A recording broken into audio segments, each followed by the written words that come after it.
May. I am trying to fix technical stuff that is driving me crazy right now.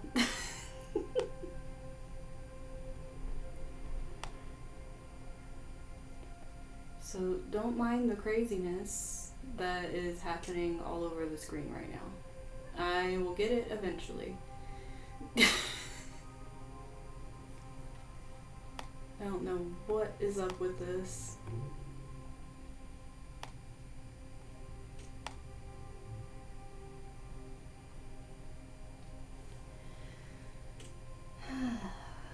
Goodness. Okay, so it's getting a little wider. I'm telling you, like, I don't know what is going on with this thing.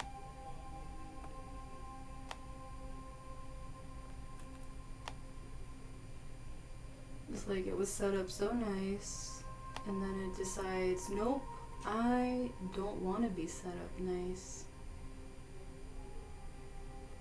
Oh my gosh, what are you doing off the side of the screen now?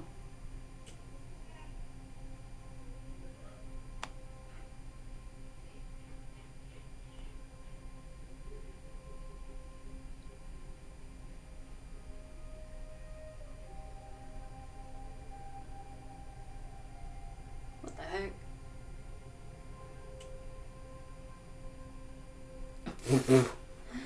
Oh my gosh, guys. This thing's trying me something fierce.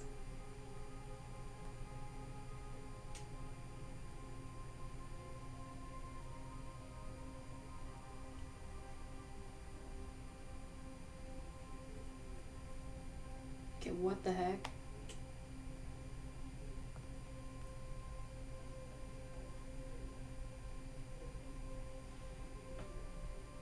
What? In the... I'm just starting to get a little frustrated right now, guys, with this thing.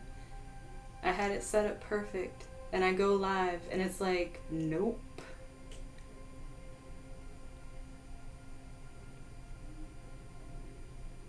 Oh my gosh. The heck did that do?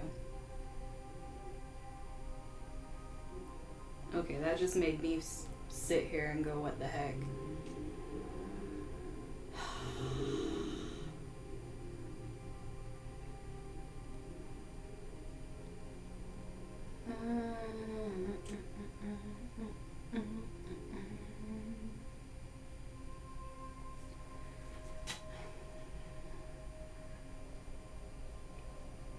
I mean, there has to be something in here.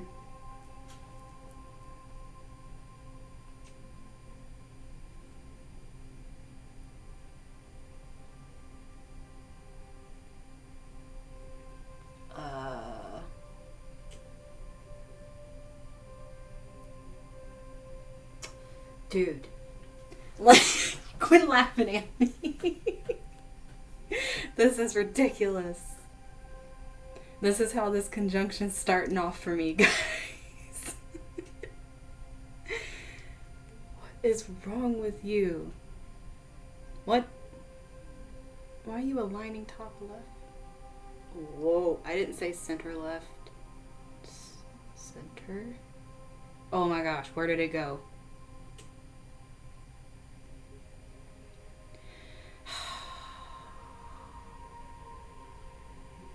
This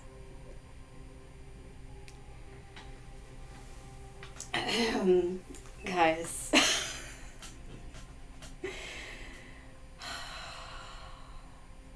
Okay, I am just gonna get started on the astrology, and then I will fidget with the camera afterwards, because at least I have the stuff set up for the pick a card. What? Whoa, what did that do? Really? Anyways, I will come back to that. I am going to do the astrology because this is just a little bit ridiculous. So,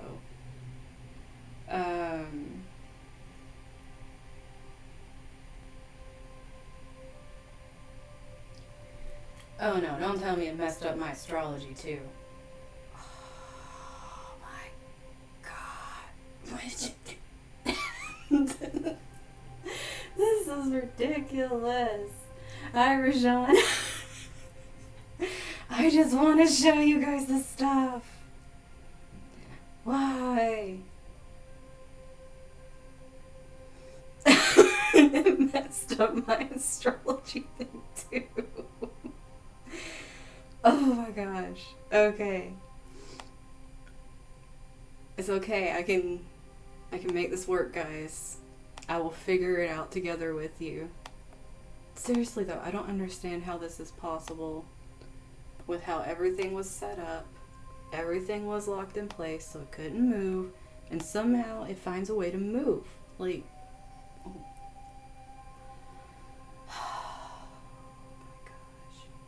my gosh. I'm making progress, guys. I have to keep checking back and forth to see if it's actually doing something, because I can't see it on my screen properly. Was I supposed to go smaller or bigger with that?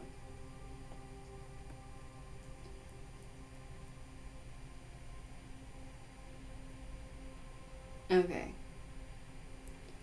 You guys... Oh, wait, we can scoot it a little bit more. Okay. I think we have, really? I can't, guys. It's just not loving me. It doesn't love me anymore.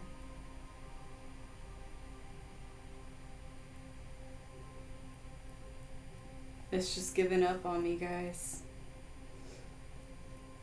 I don't know what's up with this thing. Not wanting to show the bottom over here, but you know, that's fine. Or the top. Really? Just gonna make you even bigger. Hello. Come on now. Be kind to me, please. Okay. Oh my gosh. I'm gonna keep it like that. We're gonna go with it. Okay.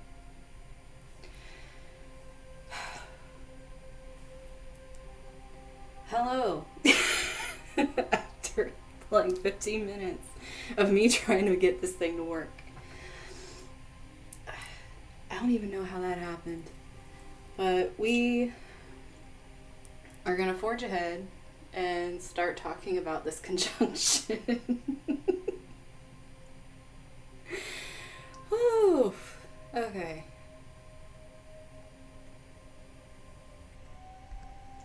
Good thing I got all the stuff out ahead of time. So, and I was all excited too. I'm like, oh, I can draw for you guys and do stuff, and I can't even see it on the screen.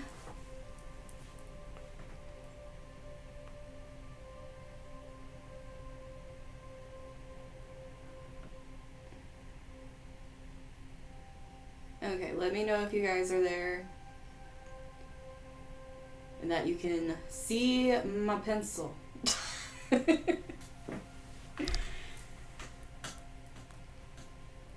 Because I found a way I can draw for you guys. Oh my gosh, that was sloppy. But I found a way I could draw for you guys. Oh my goodness. This tried me. But we have it on the screen now. It's good to go.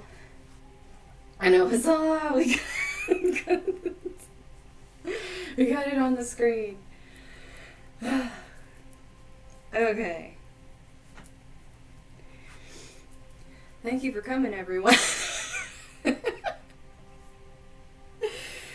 So, how are you guys doing? The conjunction happened at about 10:20 Pacific time and 1:20 Eastern time for everybody. So it happened about 4 hours ago exactly, because it's 2:20. If I can still do math after all that. But oh my gosh, and my kitty's screaming. I can't.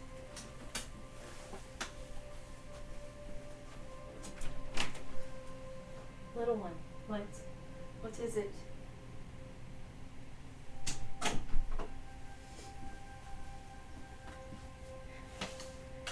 Okay.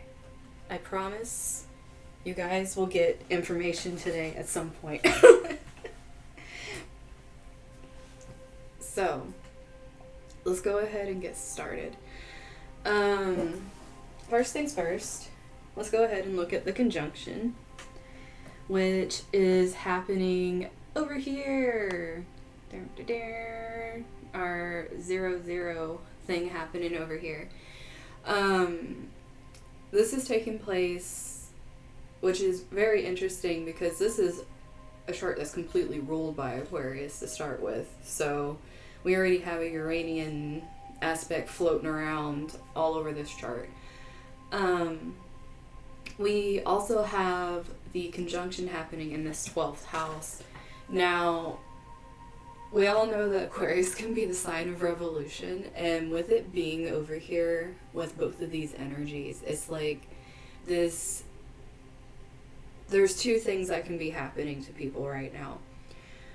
There can be people that are trying to really step out of their box and think in other ways, like when it comes to spirituality, when it comes to being able to release certain things that they thought they would never be able to. I can't talk either today, but never be able to. And that was my cat trying to get on stuff.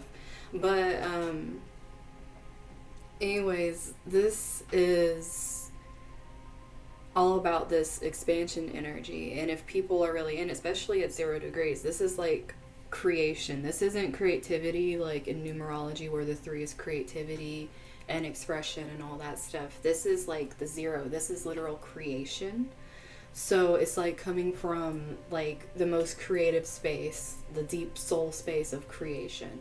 And with this energy being in the 12th house, this is pretty much like what's been hidden is finally starting to have this place where it can start forming. And with it being in the sign of Aquarius, it's all about this unique energy, this energy of our own perception of ourselves and our individuality.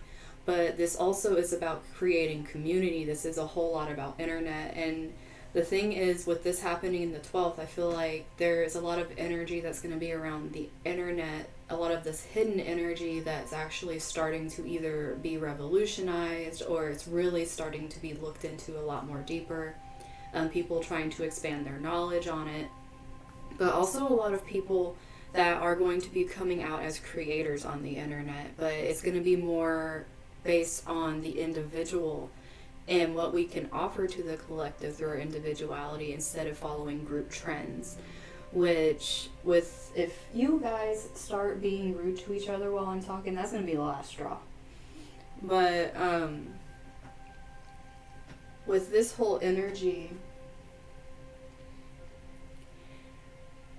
just by itself, it's really trying to take us to the next level. Now, for those of us that are very rigid and not wanting to change, this can bring on the other side of Aquarius energy, where it becomes very know-it-all, very conceited, very stuck in the ways of,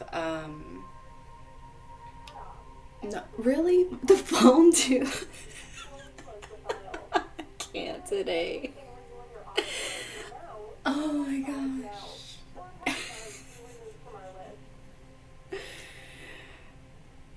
Okay. I can't, you guys. There's just too much today. But having these energies and going on to the lower energy of Aquarius, especially since it's being expanded within this very rigid energy, Saturn to some people is a co-ruler of Aquarius. Now, this can be because Aquarius can be very authoritative. It can be something that tries to herd the collective into, like, can think of it this way. Like, there's people that really believe in their ideals and very, like, big in their truth, but they could also be trying to herd people with them, as opposed to encouraging them to find their own way of expression. And it's like, we are a unique group and we all do the same thing, but it's like not having your own identity.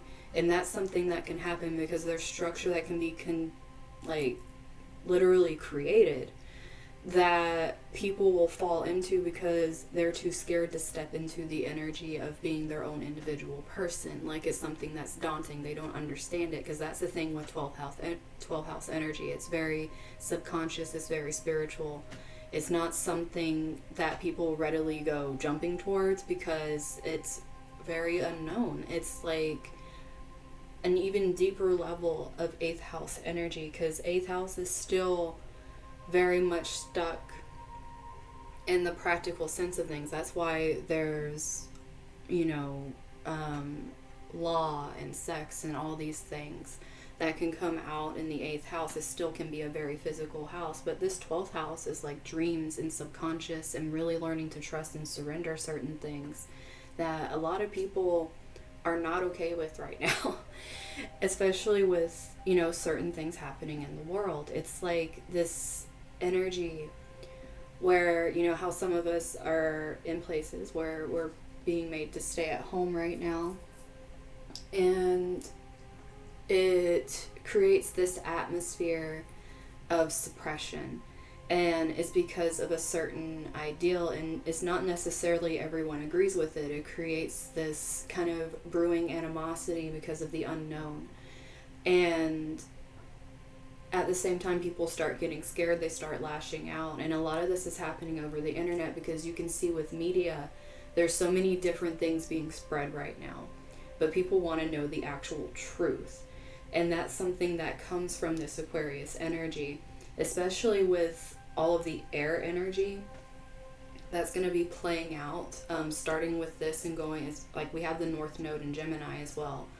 So we're going to be having a lot of stelliums of air energy next year that are literally, connecting to this conjunction. And there's going to be so much communication happening, so many things in the media, so many things in communities, different relationships with people. The way communication is going to speed up, because there's going to be so much literal air energy that we had to learn this year. And if we didn't, the very foundations of grounding, we're going to feel like our heads are spinning, because we need to have a very strong connection to, Earth right now, because we're starting to go into the other place. Obviously, you can see the conjunction is in the 12th house. It's like it's going into like the upper realms, or however you feel the energy is around you. But it's not just like this physical thing we can tap into as easily, even though it's going to show up very physical, because everyone's going to be trying to assert what they know. And there can be a lot of beautiful things made from this. There can be a lot of things created that actually bring the structure that's needed to things that have really been abused for too long, and it needs to be reined back in, and seeing the higher truth of the situation and what's better for the collective, as opposed to the greed that takes away from the people. Because when you think of Leo and Aquarius energy, because they do oppose each other, like having these, like, I know it looks kind of weird, but having these, they're opposing signs. But Leo is, if you think about like royalty, the lion, having that like of the crown type energy and being in leadership, the person spotlight. But Aquarius is more the people. It is like, what can we do as the collective people, not as the one person ruling over all, but this can also be restrictions on the people with Saturn. So we really have to excuse you, whatever you are. I'm telling you, I am having too much stuff jump into. I don't even care. It can stay there. Like, I'm over trying to make things work with me today until I have to fix the camera. But with this whole energy, restriction can come to the actual people. And this can be done, like I was saying, over media, like certain things are right now. And with Jupiter here, it's pretty much just really pushing this growth on this energy. And if we aren't reaching to try to learn more, what we're going to be learning is how to conform to other people to fit in. And that's not the energy that gives you the blessings here. It's like it's really trying to get you to be the ones that go out and speak your truth that is for the collective by still being yourself. And that's how the blessings come in. It's going with the unique ideas that form out of nowhere, because that's what Uranus is known for as well, is this unexpected, like, genius things, which is why when some people have certain aspects, it's looked at as genius aspects when it comes to Uranus. But having all this energy is really trying to push us to listen and when we get ideas, they're being given to us because we're meant to, like, go and do something with them, not just sit with them. And if you're getting, like, different viewpoints, listen to everything, be objective, and try to come at it from the point of view that you've worked through very hard circumstances. We all have this year. But this is like stepping into star energy after the Tower moment, because Aquarius rules the star card in tarot. So if we were to sit here and look at how everything crumbled like crazy, like everyone having Tower moments, now's our time to rebuild. Like, we're all vulnerable. It's time to create at this 0 degree this bright new thing, this star, because it is forming the Christmas star that from what I saw happens only like once every 800 years or something. But this is all about creation and forming that bright spot that we follow and then collectively lifts all of us.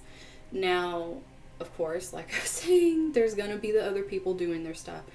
If you know where you are in all of this and you're following your path, you're going at it, you know what you need to be doing, stay to it. There's going to be a lot of salty people right now because they are not going to be comfortable with the people that are wanting to be original, are wanting to express themselves. They're really going to want to bash them down to their level because they don't want to see someone be on a higher level than they are. It's like they want that collective energy to be very, like, restricted, and that's how you're going to be able to tell the difference between the people that are trying to expand and trying to explore as opposed to the people that have the very rigid view sets that aren't wanting to change anything. And these people are going to be operating from a place of fear instead of trying to learn to come out of the fear.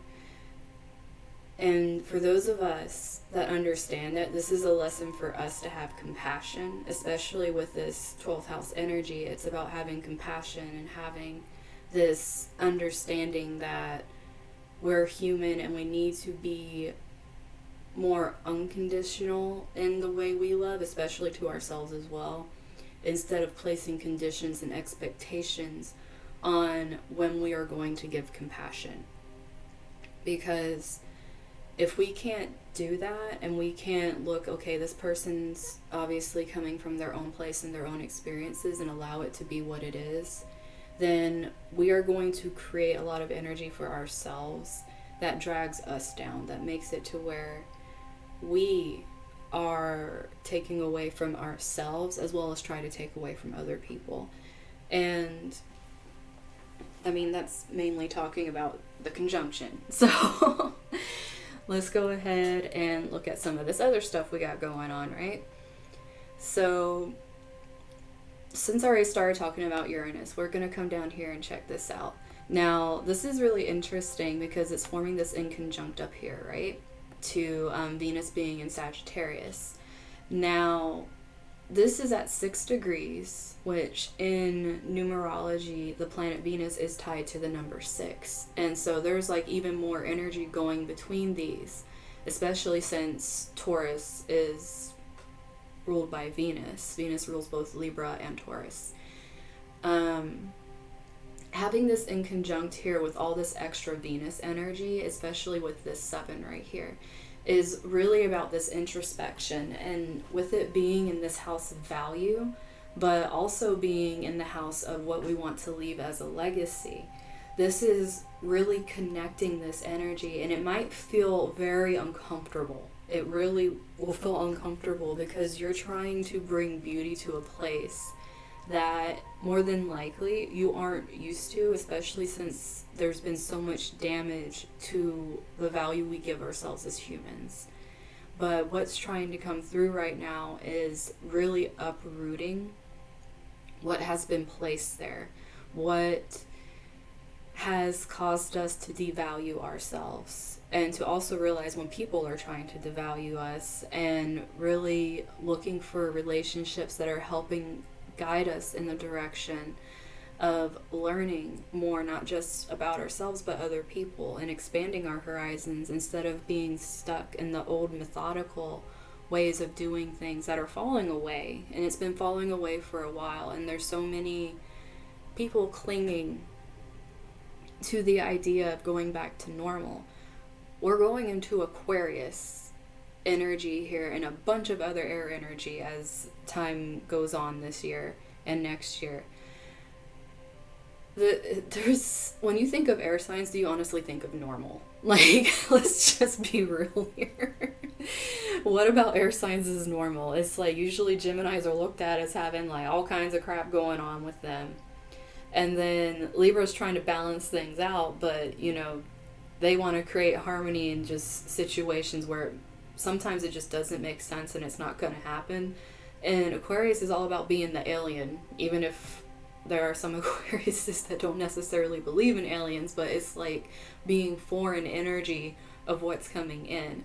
So having all this happening and feeling like you want to go back to a normal, there isn't a normal to go back to. This is the people that are trying to stay in that old stagnant energy, and they're going to try to bring you down, which is going to make you uncomfortable because there's going to be some things, especially since Sagittarius is about movement.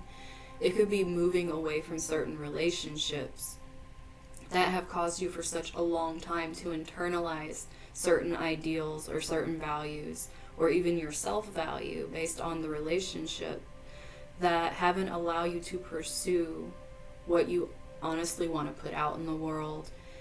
Like, especially with this midheaven being Sagittarius, it's like needing to put out your creativity and what you know, and then expanding as you're doing it and really growing. Now, something we really need to understand also with this is probably one of the first events I've seen that has an interception. And it's going between the 1st and 7th house here. And it's holding the moon and Neptune at the time of this conjunction in Pisces.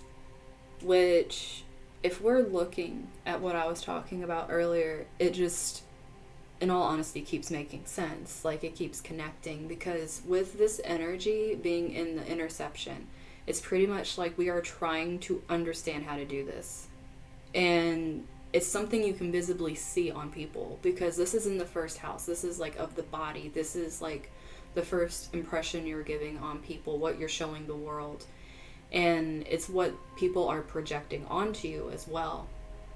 With being Aquarius, a lot of people are going to feel that there's a lot of detachment from certain things going on, or they might feel when they're around certain people that the wavelengths aren't matching up, or they feel like they don't belong.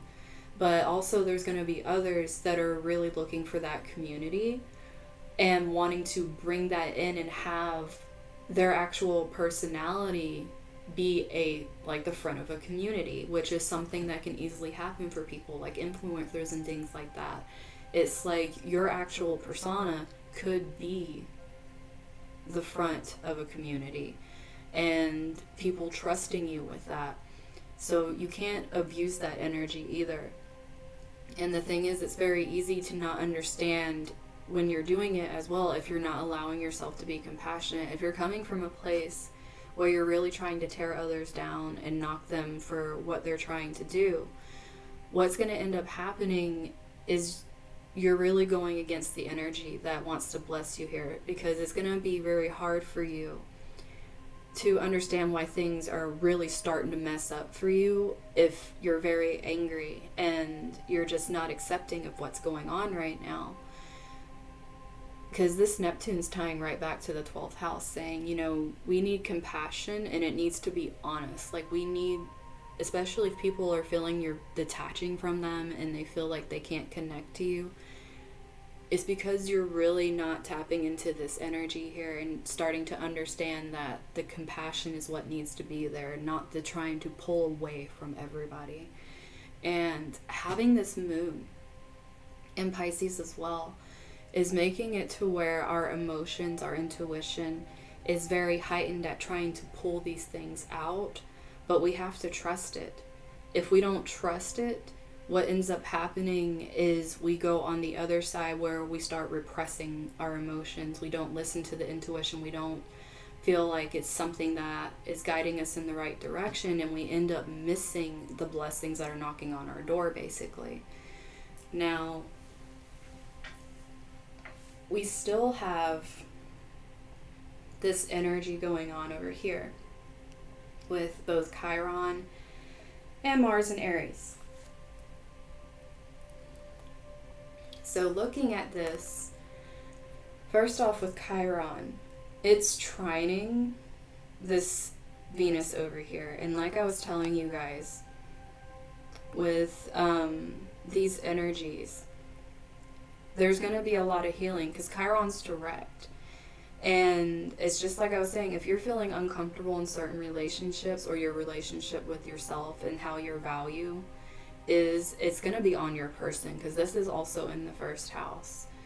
And you're really going to need to be stepping into the energy where you allow yourself to heal without feeling guilty, especially if people are projecting onto you. Like I was saying, people can project onto you what they feel your persona is, and that doesn't mean you have to integrate it into your being. It's like you can be objective, you can look at it, but if you feel someone is literally just trying to attack you for being yourself, then this is trying to show you that this is an aspect of yourself you need to heal, and this relationship possibly is just a teaching moment.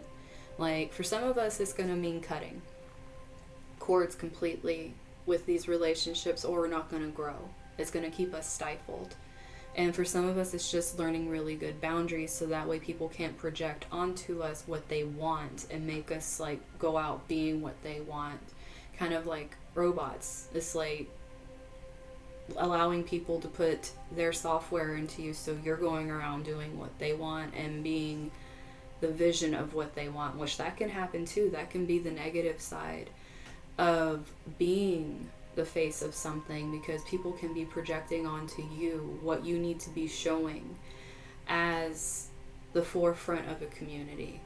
So for anyone doing that type of stuff, you really have to keep in mind if you are being the forefront, because the people are going to follow that,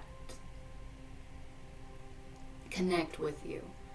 But if people are coming at you and telling you you need to be a certain way, those people are not your people, because the more you have to keep up a front, the less you're going to be able to really experience what's happening and be part of this energy, because it's going to take away, it's going to create that structure around your personality that makes it rigid and makes it plastic, which this energy is moving out of that earthly energy. It's not wanting this very meticulous energy happening right now where everything's being picked apart. It's like we want expression and individuality coming out right now, not this like conformity and being like the same thing.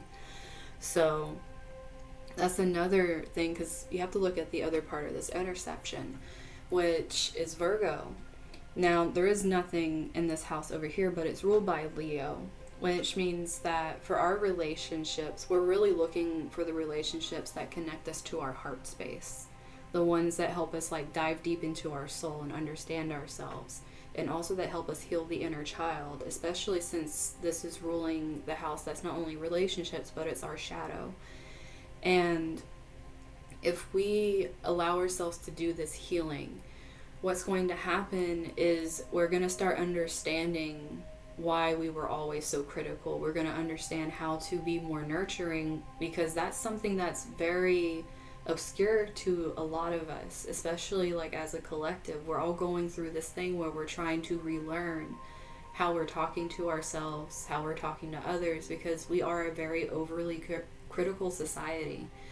And learning to accept this and be more compassionate towards differences instead of criticizing every little thing that happens is something that needs to be understood, especially in relationships, in order for us to heal on a personal level, so that what we are doing is not a projection of pain, but rather compassion for others and where they are on their journeys. So another thing that I wanted to talk about is this Mars right here. So it's at an exact square to Pluto right now, because Pluto is still up over here. Here, let me do this so we can see Pluto a little better. But Pluto is still up here, you know, hanging out at 23 degrees. Same as Mars over here, 23 degrees. And they're squaring off with each other, right? This is not necessarily going to be easy for a lot of people, because if they're being forced to do something, that means they have, like, we've been dealing with Pluto Capricorn energy for most of the year, being made to sit and look within and really have that energy. Like, I know Pluto is direct right now, but that means you're being pushed into this transformation energy. It's like, it's no longer looking at the internal and what to work on. It's like, what are you putting out there? What are you being reborn into with this energy? And a lot of people are fighting it like hell, because you have to realize, with this God of War energy sitting over here and squaring off against it, the people that aren't understanding this are getting volatile. And especially if it's something that is really infringing on their comfortability, their reality of what they are building their self-value on, if it starts tearing that down, they are going to fight it to the bitter end, which we're seeing that with some high-profile figures. I'm not going to say anything, but this whole energy is something we need to, if we're working with it, and I know this is hard for a lot of us, especially if there's been flare-ups and emotions that we've been experiencing, and needing to be able to express things that not necessarily we really want to talk about. A lot of things are coming to the forefront. They can't be hidden anymore, because there's so many parts of our personalities being challenged right now. And if you're not moving forward with this and you're fighting it, if you're not allowing yourself to go through the transformation and you're just holding on, like there's no way, you're not just letting this happen, there is going to be so much, I mean, this is going to be the people that are going to be projecting and trying to keep people in their boxes and trying to hurt others. And it's going to be almost a goal of theirs to do this type of thing, to tear the people down that are trying to move forward in this energy and trying to get this new, like I was saying earlier with Uranus, trying to create this new beauty and this new self-love. They're going to be lashing at these people.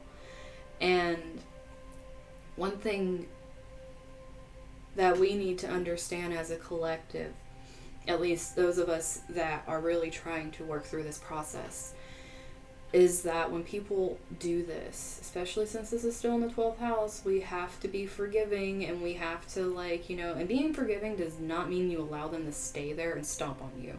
That is not what I mean by forgiving. What I mean is you do the forgiving for yourself, so that way you can move on from the situation. But at the same time, what needs to happen also is the boundaries need to be put up, because that's something that's really hard with 12th house energy, is learning boundaries and being able to have that presence of yourself that makes it to where you're grounded in your boundaries instead of allowing people to trample on them, because that's what a lot of these people are going to be doing in order to build up their own confidence, is trying to trample on the people that are vulnerable right now, that are going through these things. And a lot of us are going to feel very vulnerable, and communication is, like, I mean, looking at this right here, because we have this conjunction. Well, you guys know what I'm trying to do on there, but we have this conjunction with the sun at 0 degrees and Mercury at 1 degree, both in Capricorn, which obviously is a very close conjunction. So this energy is a very ambitious energy. It's wanting to create foundations and structures that are centered on communication and centered on coming from a place which, you know, we have to be careful of this because ego can really fly out here. It can either come from a place of trying to communicate in order to protect our ego, or it can come from a place that's wanting to really push forward with expressing what our heart desires, especially with it being in the 11th house. This is once again tying in that Aquarius energy, because 11th house is naturally ruled by Aquarius. And this is more networking. This is more finding your communities and your soul families and being able to connect over the internet in a way that's more personal, because this is like heart connections. Hi, Ruby. This is more heart connections that we are trying to communicate, as opposed, and we're going to be kind of stubborn about it because Capricorn is an earth sign, but that's what can come in also with this, is the people trying to protect their ego and trying to stubbornly hold on to this idea that things are going to be normal because they're still normal.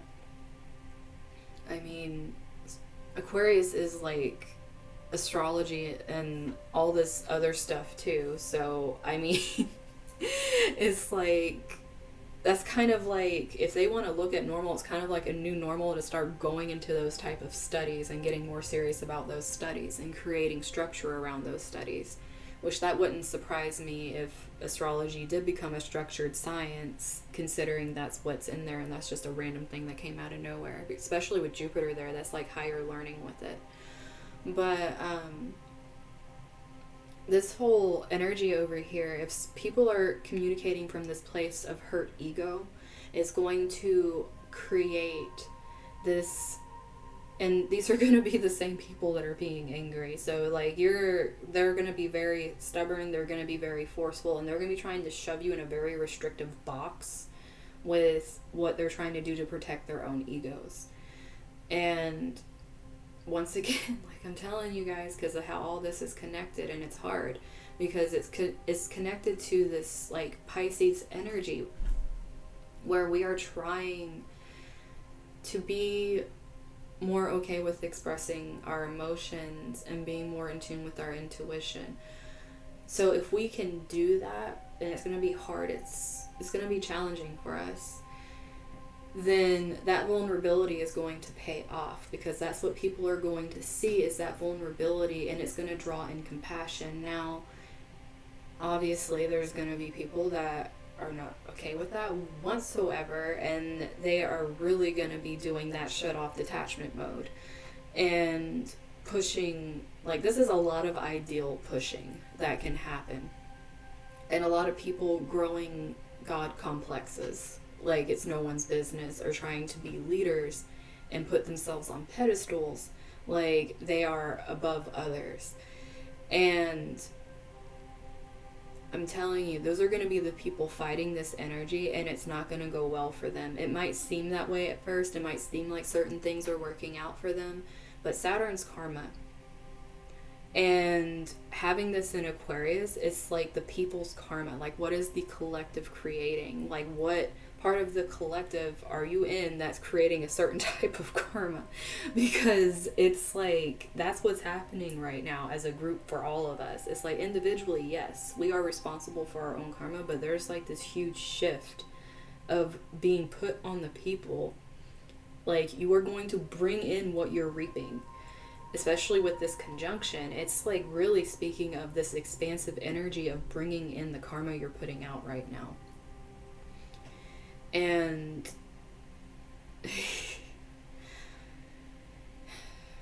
we are, like, especially looking at this over here. One thing I was about to say with this North Node in Gemini, I know that's a big ass circle, but our 4th house right now, this energy of like our roots, what we are planting our roots in is communication, guys. Like, our little roots are in this Gemini sign of communication, of being able to understand each other on an interpersonal level, and being able to just communicate ideas very freely, being able to express very freely. And that's where, like, we are trying to root ourselves in right now. But this is also, for a lot of people, the connection to our ancestors, and some people are becoming very interested in their lineages and their ancestries, and trying to understand more about the human experience of their ancestors and connect to that. And obviously this is going to bring up a lot more discussions. This is going to bring in this unique feeling of knowing where you come from, instead of feeling this energy of being locked out of it. And that's going to create a new structure in itself, especially since Chiron's at 4 degrees, and that's like this foundational energy of healing. And that's so important to be doing right now, because deep in our soul, we're like really wanting to be able to connect to people we consider our family right now. Like, we just want to be able to communicate that. And our creativity, you know, our house that's usually ruled by Leo is also ruled by Gemini, because, you know, it's just getting this double whammy over here because of that interception. So our 5th house also has that energy. We want to create and communicate what we're creating. We want to communicate our heart's desires, and we want to be able to express these things in ways that heal us and heal the inner child that is being brought up with all these relationships over here. But it's so important to remember, since this is North Node energy that's making us do this deep dive, that we don't become obsessive, that with what we're doing, we don't start basing our actual, like, identity on what we're finding, and we're still trying to be true to our own soul that's here right now, and not create an image. Like I said, this is a lot of projecting images that can happen here. You can create your own box where you become obsessive over certain things that either have happened in your family and what you want to communicate, or just diving into this energy of needing to express what you are finding and the knowledge you're gathering. Don't let it become an obsession that puts you on hold away from being able to go towards being more understanding and being more open-minded. Because a lot of times when we do deep dives, we form these opinions and don't allow others to have opinions. And that's what can happen with all this Aquarius energy, is those people that form them God complexes are going to be like all over trying to make people come to their side and say they're right about what they are finding. And that, once again, is the boxed in energy. We don't want boxed in energy. We want to revolutionize this box and like bust it open and then create structure around people being able to be expressive and be individuals, so it adds to the collective. So that is what I'm gonna say on the chart, unless you guys have some questions. If you don't have questions, then I'm going to move on to the pick a card, but I'm probably gonna have the technical difficulties trying to adjust the camera again. But so I need to see what I can do. Yeah, there is a lot happening right now with this conjunction. And one thing we need to remember also is we still have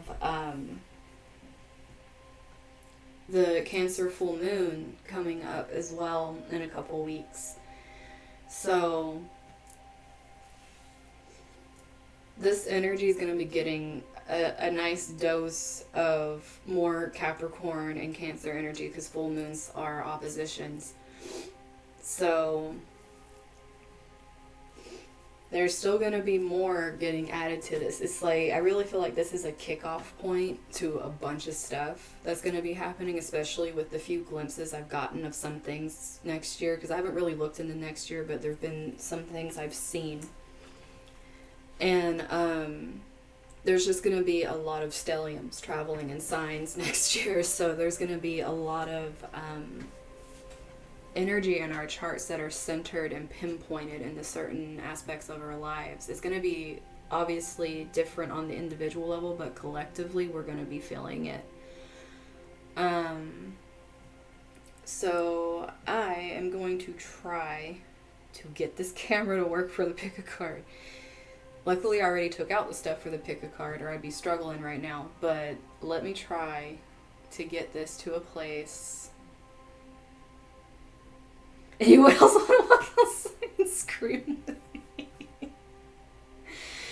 Well, yeah, go ahead and get that that energy out.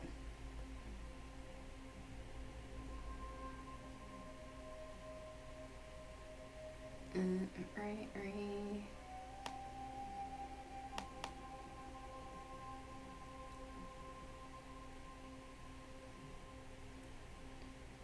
Don't be a weirdo.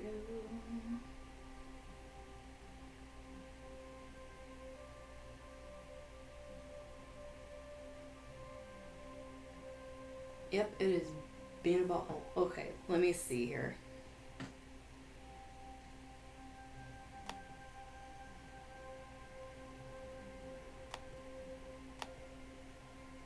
Come on now.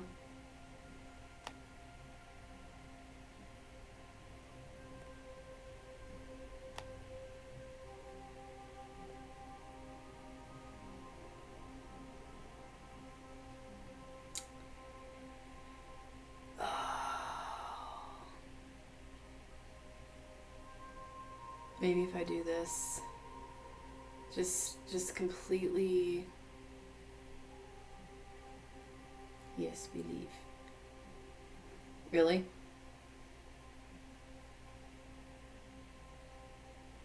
I'm telling you, this thing's trying me today. There is. Oh my goodness.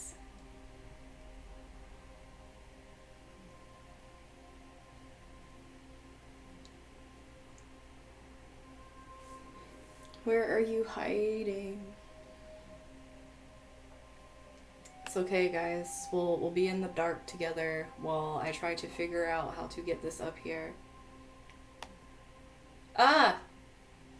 Okay, I don't think you guys can see that. It just popped up for me. It scared me. Oh my gosh. I honestly,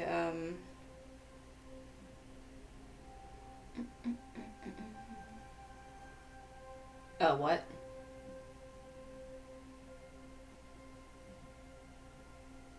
Okay. There's some progress. Oh my goodness. Okay, let me find the corner over here so I can la la la. We're just gonna sing this all the way off my screen. Now let's get that detail in the wall over there.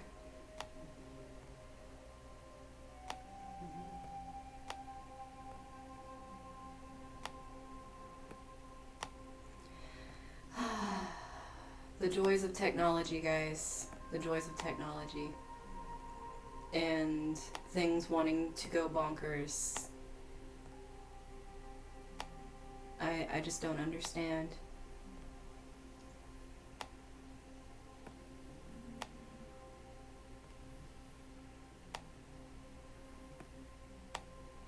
I don't understand how this thing got so big. Like, this is like absolutely ridiculous.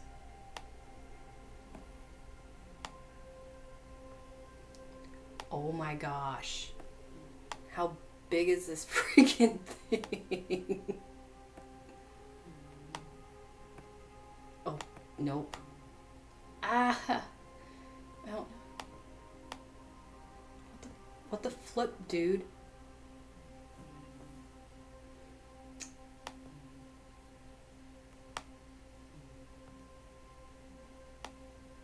Hello. Don't mind me, guys. We'll get there eventually. But yeah, how are your guys' days going while I'm trying to get technology to be my friend again?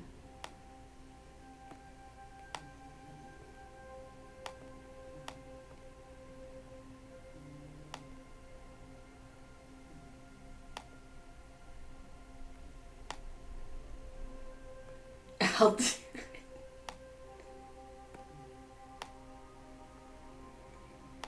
You know, I think I need to walk outside and scream myself with this lovely technology. I'm talking about, like, yeah, we're moving into the age of Aquarius with internet. Yeah, guys, we are. We're moving into the age of this right now, where it's just freaking ridiculous. Oh my gosh. No.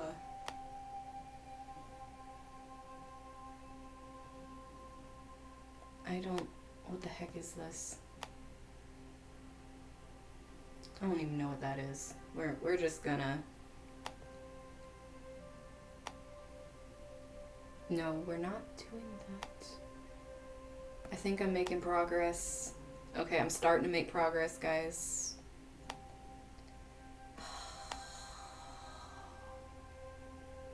This is like... This is kind of painful.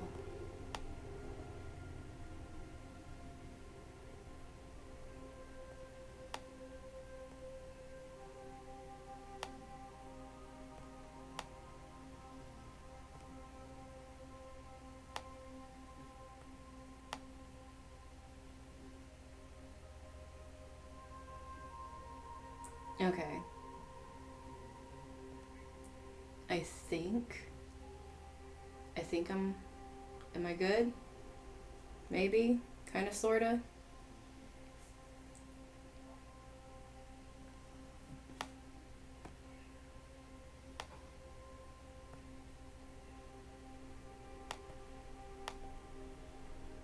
Oh my gosh.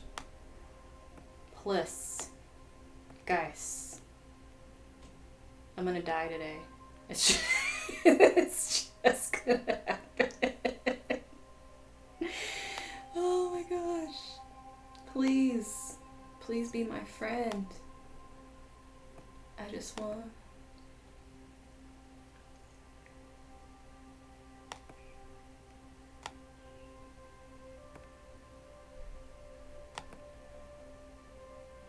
gosh, did I do it? I did it. I did it, guys. Oh.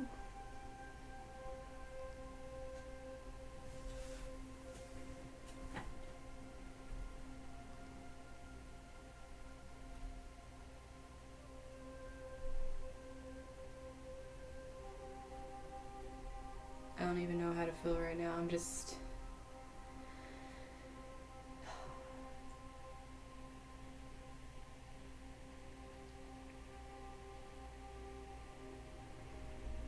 It's okay, you guys are gonna see my laptop today until I move it.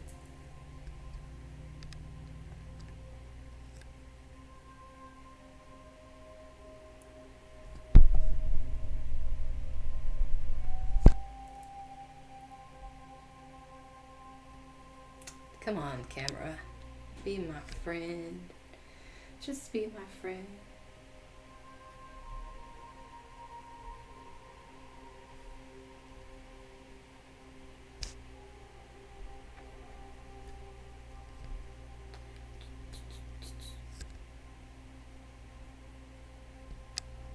Does it go so far down and so far up? I just need it in the middle, please. Just in the middle.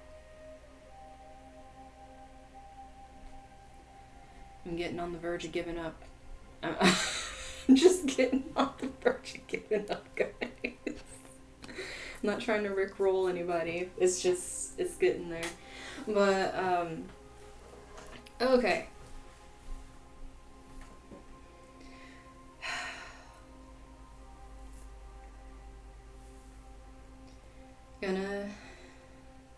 This is what we're gonna be doing, okay? You guys are just getting the view of the laptop today with it, because for some reason this thing is, this thing is just trying to be something fierce. I don't even know how to feel anymore. But patience is a virtue, I guess. Teaching that unwavering compassion for ourselves. Okay, so today for the pick a card, because I wanted to do the chart reading and then I wanted to do a pick a card for you guys, so that way it'll be like the energies of the conjunction, like what you can do to. I just saw 1-11-11. Okay, 3-13. I'm leave me alone. It's like, congratulations. You made your camera work. We're proud of you. I'm so done. But, so what I'm going to do is energies for the conjunction and how you can use it to your advantage, what to watch out for yourself, like I was saying with the energies. And I actually brought some crystals that I don't keep in here. I have them hidden behind my stuff right here. But I got some from my own collection that I don't usually put up here. So that's what you guys get to choose from today also. So I'm going to be using the astrology reading cards. So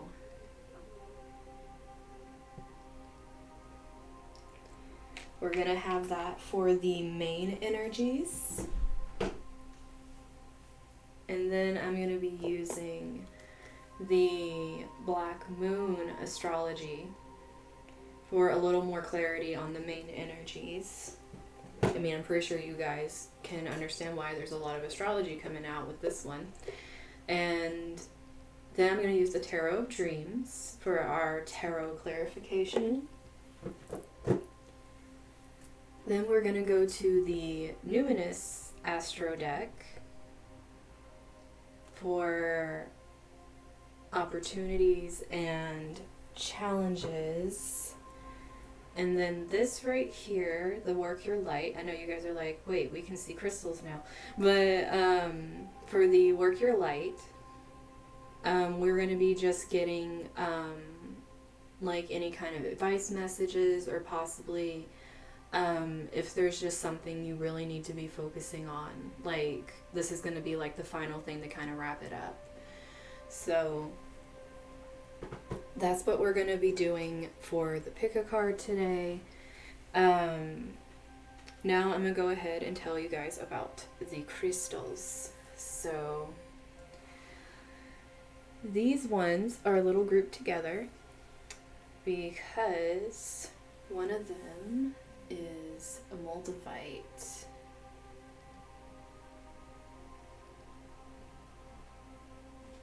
Come on. You gonna be kind to me today? At all? Just a little bit? Just a little bit? Come on. Come on. Come on, you know you want to focus on it. Why are you focusing on everything but this? Focus on this. Not my finger, not the background, but this. Come on. You got this. Come on. Autofocus.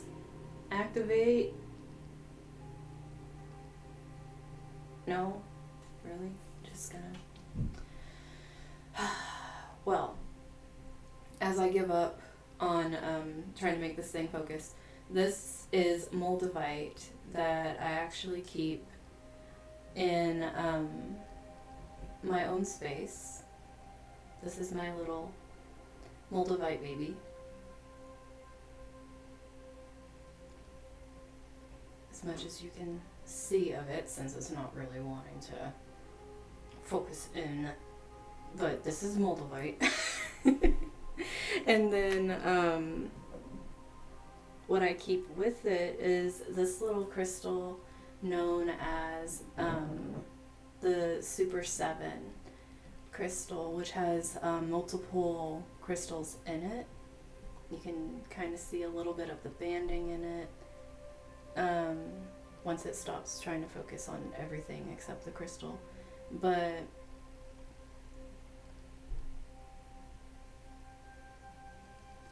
yeah, this is Super 7. And I keep them together because the Super 7 is supposed to be a very good amplifier for the moldavite. I always just keep them in this little box because they're tiny and I don't want them getting messed up. But makeup, dude, I tried that too and it doesn't like it for some reason. It doesn't want to like focus on anything. It's just whatever. But this right here is called lightning strike quartz.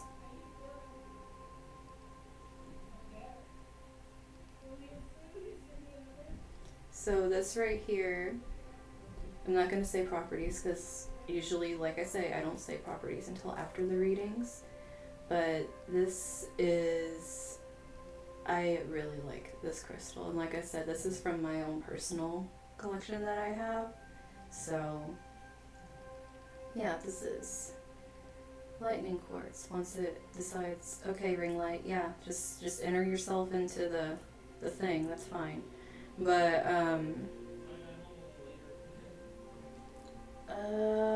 just get a little bit more clarity. You can do it. I believe in you. No. Okay, fine. That's just... Oh, yay, at the end we get some clarity. And me getting frustrated with the camera. It's like it has like this autofocus thing where it's like it just wants to go back here as opposed to like up in front of it, which is like very annoying. But this one right here is pink opal.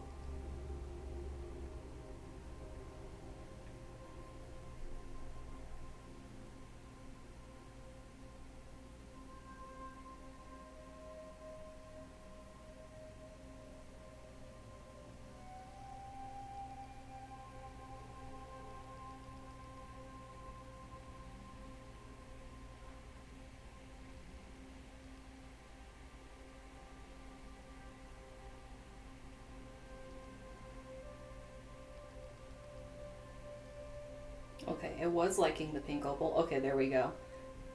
But yes, this one is pink opal. And it's the raw form of it.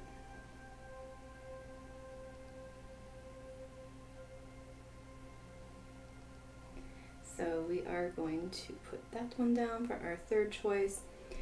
And this baby, I have had this one for a while.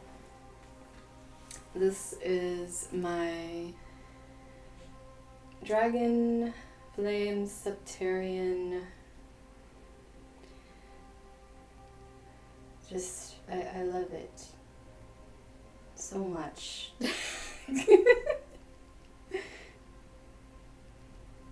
Dragon Septarian Flame. I might be saying it all kinds of backwards, but those three words go together for this crystal.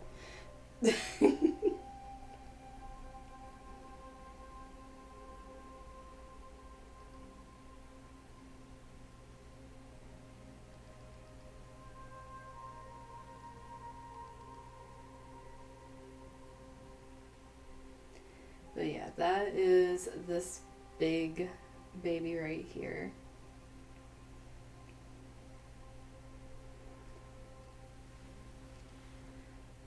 Okay, so now that we have our choices, let's go ahead and do the singing triangle. So that way you guys can choose your piles, and then we are going to get started on this great conjunction pick a card.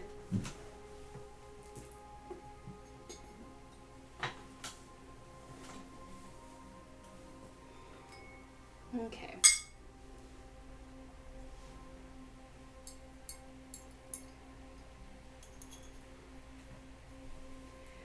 Let's get this.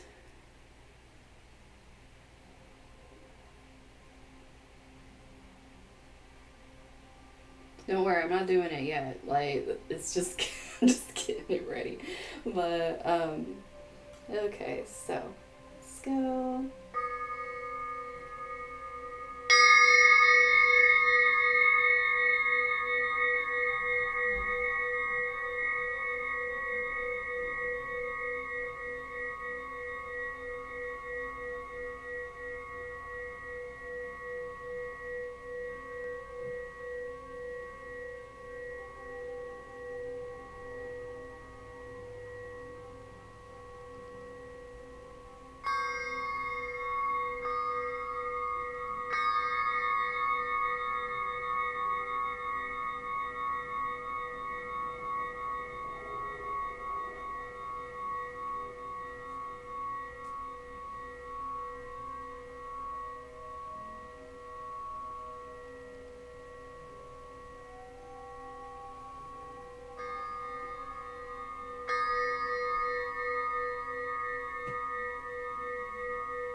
Okay. So, now that we got that going, let's go ahead and get started with those of you that chose the Moldavites and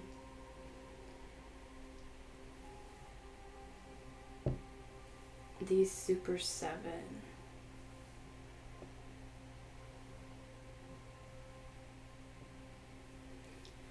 Okay.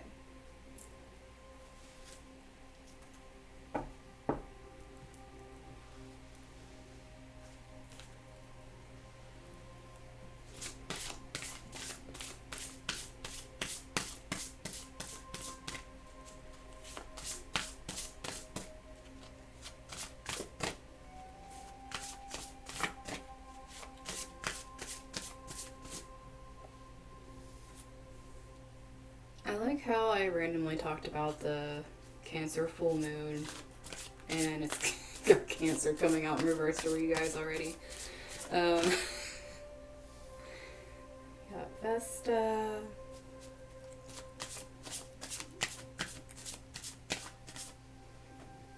Oh, and this wanted to come out together. First and third house.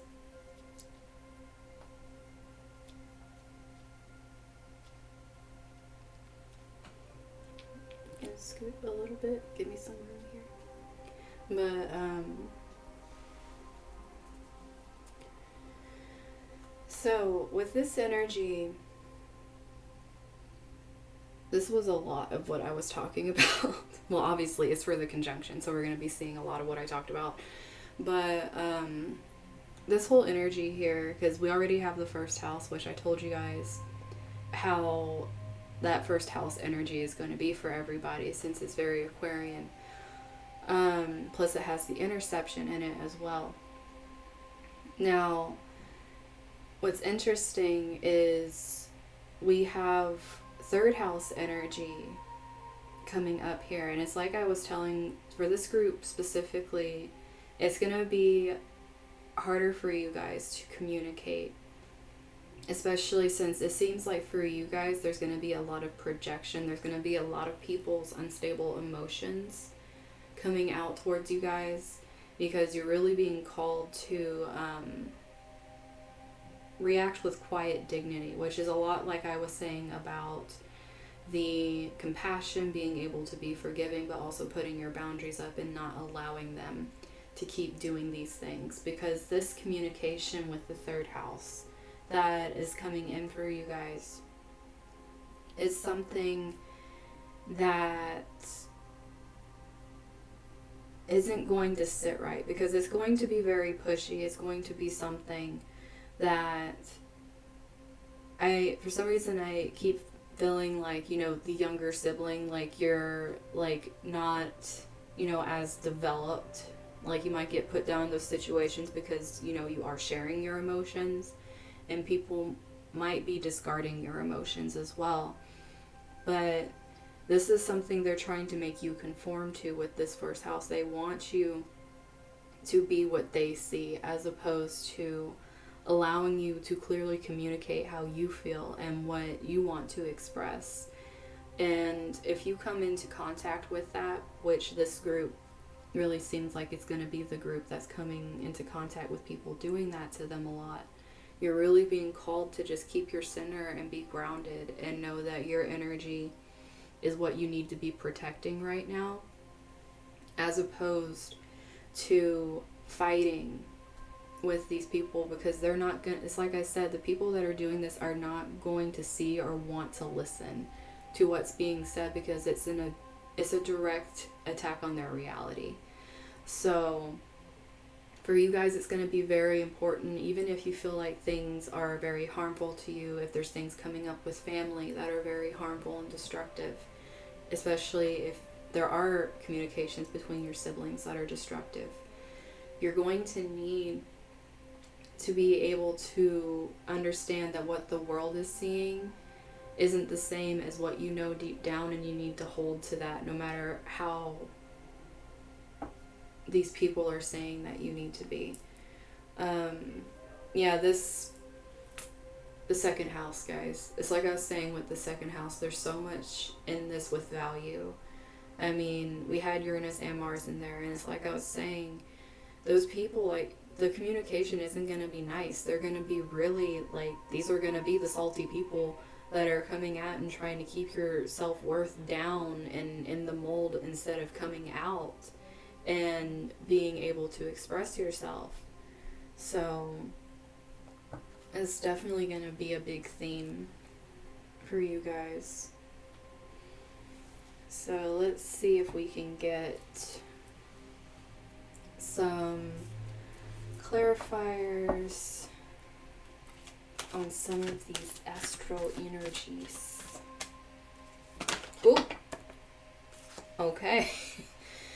Well then, oh, those came out together. Okay, we're gonna... Yes, Ruby, that's what we're aiming for here. What's interesting is these energies came out together. This is literally, like I was saying, like the suppressed emotion energy, especially with the moon being in a water sign currently at the time of this conjunction. There's going to be people that you're realizing really aren't your friends, that aren't in your best interests and don't support your vision and your dreams. And if you choose to cling to these people, which is Cancer-like energy being like latched to the memories, it's very Six of Cups energy. If you choose to stay in these friendships, in these relationships that are very stifling, then what's going to happen is you're actually blocking your, like, this is Jupiter return benefits. Like, this is like the benefits of Jupiter coming into your life and trying to give you stuff, but since you're holding on to these and not really wanting to move forward and expand your horizons and staying stuck in like, but this is family, or this person is like family, or this work situation, these work people are my family, like, if you're too stuck in that mindset instead of seeing what is actually going on around you, then you're just going to block this off. Like I was saying with Jupiter, it doesn't want that right now. It wants you to be able to see outside and see like your own worth and your own value, and not get caught up in this energy of just staying in this broken record tradition type energy, especially with Cancer, like being very like of tradition being passed down. It's like if you've had bad wounds passed down in the family for a long time, like say just like women being mistreated, or just anything like that, where you're trying to break cycles because it's just something that just keeps happening in your family, this is going to be very hard for you guys, because this has been projected on you for a while, and you're having to learn a whole new form of communication, and you're having to let go of people that have been blocking you for so long because they didn't want you to outgrow them. And that's what this is about here. And then we have, like I was saying, the grounding coming out with Vesta, like being stable in your own energy while this is happening around you, because you can't change what others are going to do, but you are in control of how you react to it. You're in control of how you give your energy to the situation. So, okay, I don't know how many times we're gonna get this reverse second house energy for you guys, but this especially coming out with this first house over here, it's like having your value just completely thrown out the window because of what people are projecting on you. And this is you not owning up to the fact that you're allowing this to happen. It's like you have to own who you are. You have to be centered and grounded in your energy, so that when people try to project their own insecurities onto you, you aren't taking that on and making it your identity. You aren't saying, okay, this is the image I need to give off in order to be accepted. It's knowing your worth and not being afraid to stand up for yourself and say something about it.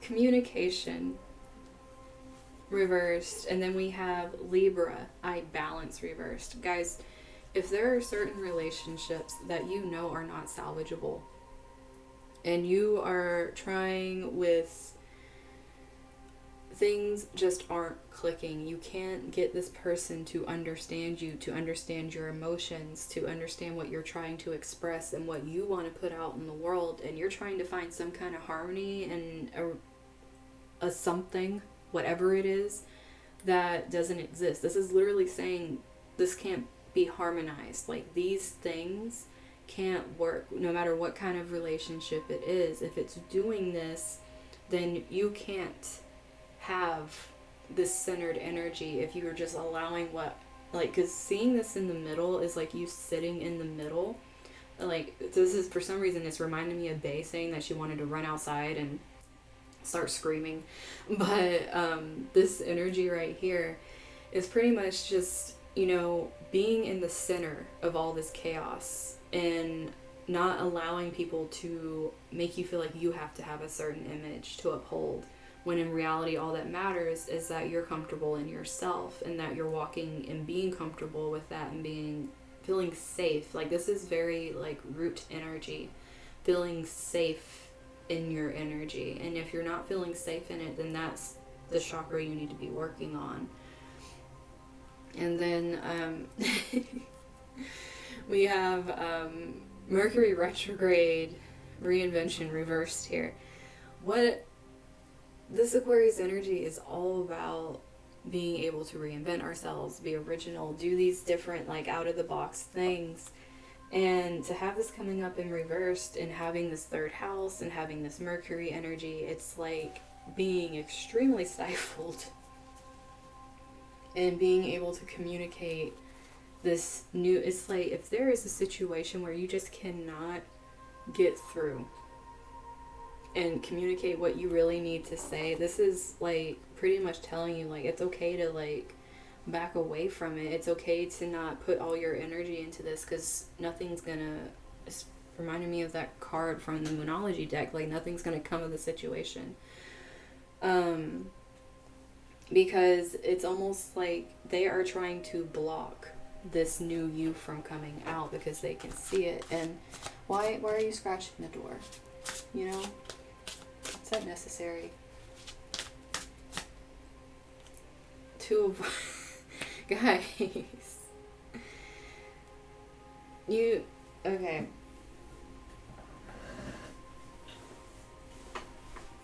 Little one, come here.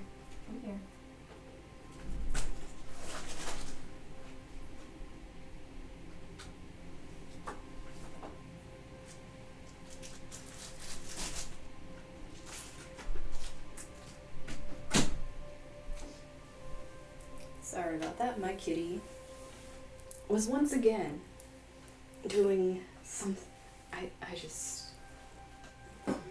It's just today, guys. But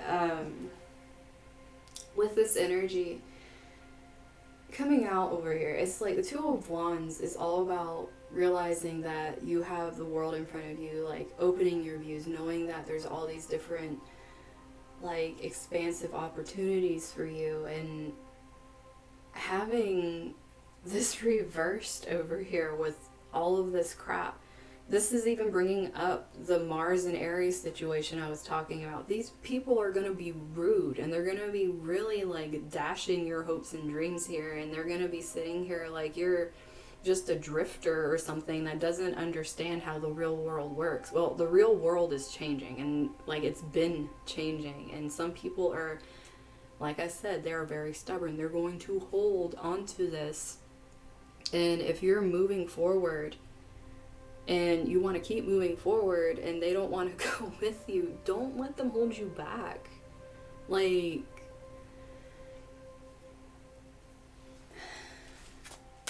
this is gonna, I feel like for you guys, this is gonna be very hard just because of how much you're surrounded with. Yeah, it's like not seeing. I mean, once again, we have more Mars energy coming in with this one. It's like learning that these cups are broken, dude. Like, they're completely broken. This is 5 of Cups. It's like there's these beautiful cups up behind, and they're in the light, and there's like all this opportunity over here, and she's just over here curled up in the corner with a massive headache, dealing with all this crumbling, broken crap that she could have probably stepped on some glass too with how broken these things are. But it's like, don't miss what is trying to come. Like, don't block. Like, this is the Jupiter thing.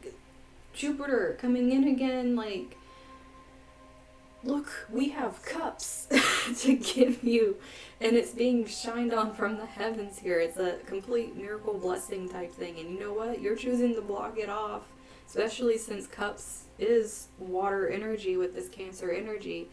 You're choosing to block it off by being stuck on what didn't work out. It's like you need to start looking deeper into why. Like, what part of your ego, what is it that's keeping you from wanting to move forward from these situations that are literally not helping you, they're hurting you.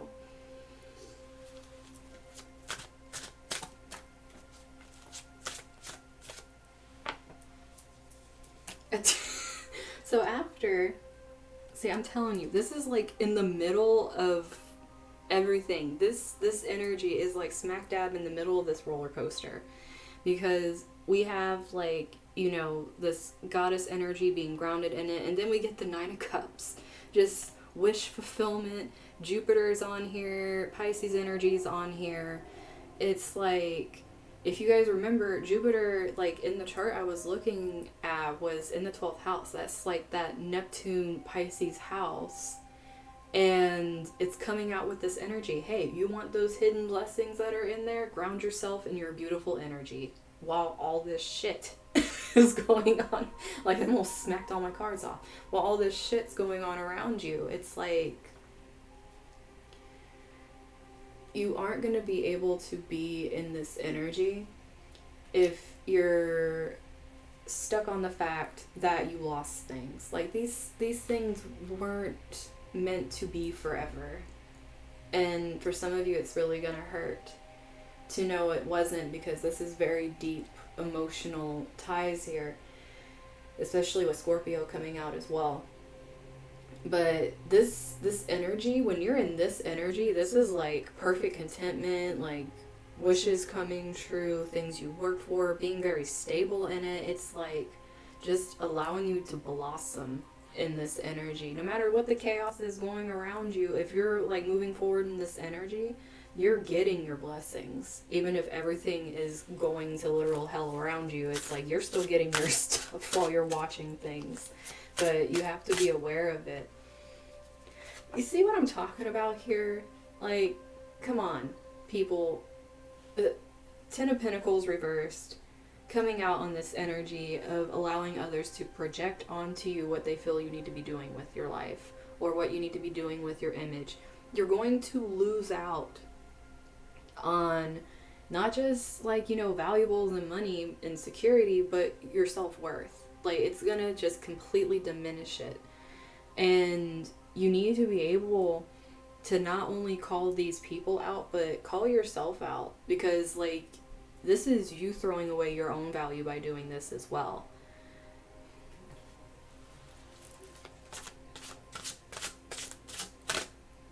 And then we got the King of Swords. So much air energy coming out over here. Like I was saying, sometimes this is really reminding me how I told you guys how this whole energy is being ruled by Aquarius energy on top of it. Sometimes we need to be detached and we need to be a little cold when it comes to certain relationships. We need to do this to protect ourselves. It doesn't mean that we need to stay in this energy forever, but it's what we need to do to get the job done. And if we allow ourselves to be honest and be fair, because it's coming out on this Libra here, we need to do the right thing, not the self-serving thing. Because if we're in this energy, we're being honest with where we need to go, and we're able to see what is going to benefit us, like, you know, this Jupiter over here, what is going to help us fulfill what we want to do. Or we're just going to sit here and lie to ourselves and try to hold on to things. But we're going to know the truth inside, and you can't harmonize that. You can't harmonize knowing that, oh my gosh, I forgot to mute my computer, sorry. But so yeah, that was something some of you guys need to know. You can't harmonize knowing the truth and then allowing others to push you out of your truth. There isn't harmony in that. There's no balance in that. And it just completely disrupts your peace. And bottom of the deck energy is, guys, for this group, especially with the Seven of Coins reversed, you might have started things. You might have felt this needed to go somewhere, whatever the situation is, or it might have been something that you felt that you were waiting on. It's like you were depending on it. And this is changing. Like, this has Saturn in the card over here. And Saturn is no longer in an earth sign. It's moving into an air sign. These plans that you laid into action that possibly were with people you couldn't trust and that were doing these things to you because they wanted you to be a certain way for what they were creating, this isn't going to hold up. And if you try to listen to them, then this plan's still going to fall through. It's like you can't create from that kind of place. You need to have your center and just allow the stuff to come to you here, because this is very feminine energy. This is all about allowing this to happen instead of like forcing things to stay. Air party. So, let's see.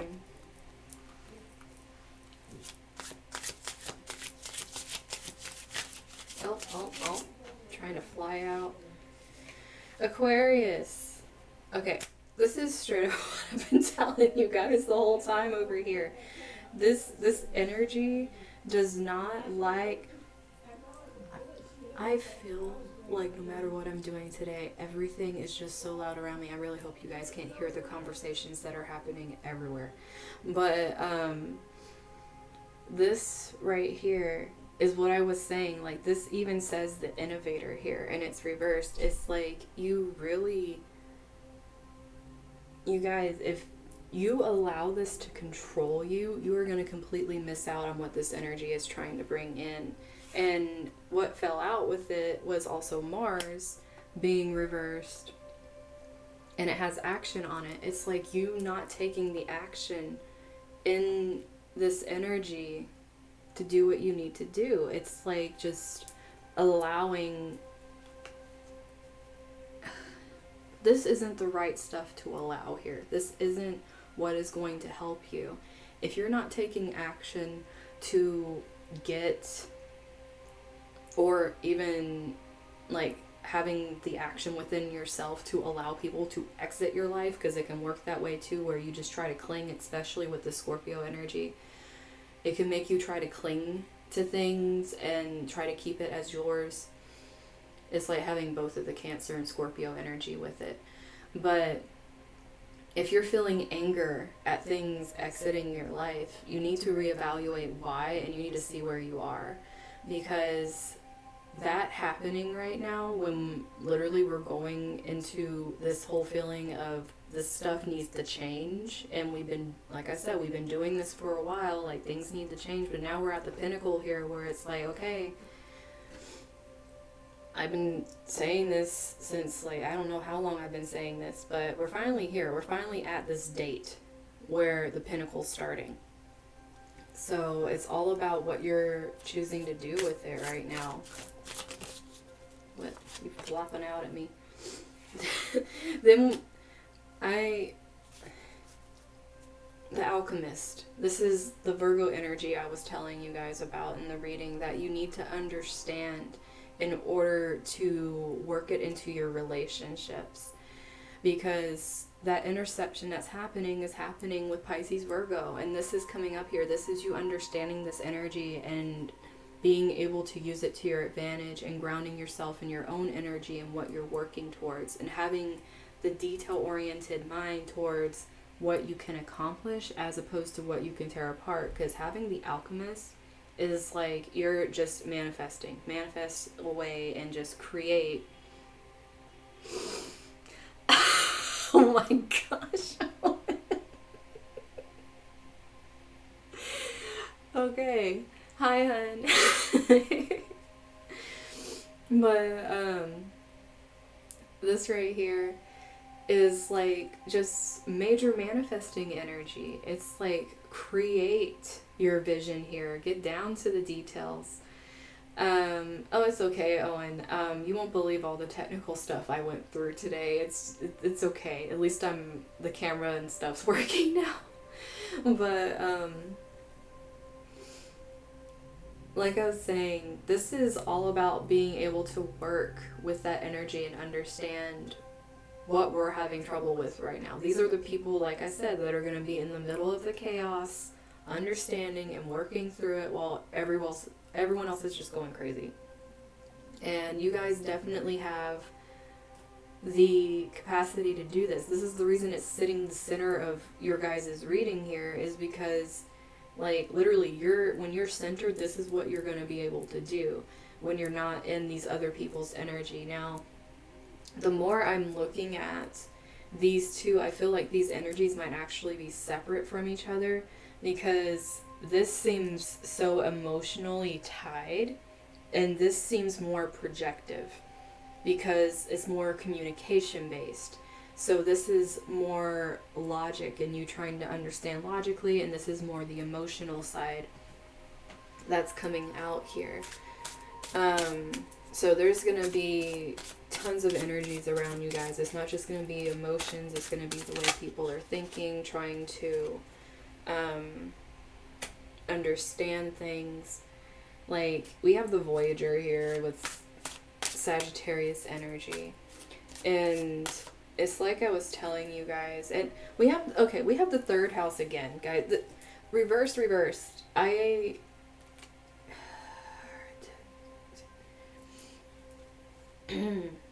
Guys, this is like I was saying. We got all these emotions over here being very tied up in things. But then we have this over here. There's this suppression of self that is happening.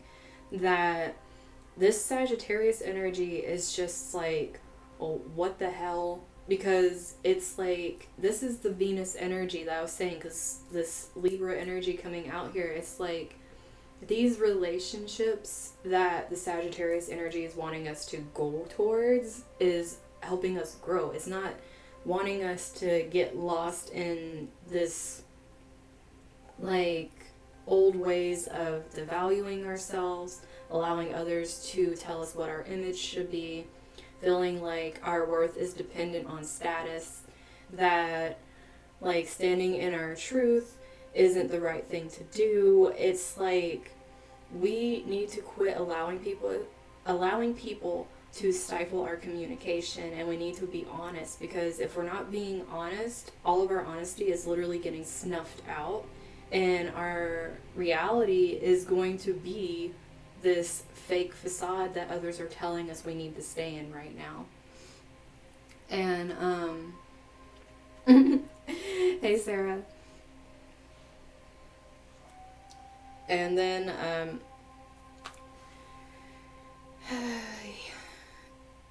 bottom of the deck for this group is sextile opportunity. Now, there was a sextile between the Sagittarius Aquarius conjunction and Chiron in Aries. You're blocking your opportunities by not allowing the healing to happen in order to move into this energy. It's like I said, this clinging energy, these clinging to the emotions and allowing people to push this. It's like, you aren't going to reach this. You aren't going to reach fulfillment. You're going to throw your, like, wishes away. Literally, because 11th house is wishes also. But it's like throwing these wishes away because you feel like you need to keep balance in something that's, like, driving you into the ground and making you feel worthless. So let's see what your guys' final messages are. Where can I put? I guess I can kind of scoot you down a little. There. Okay. So let's see what your guys' final messages are.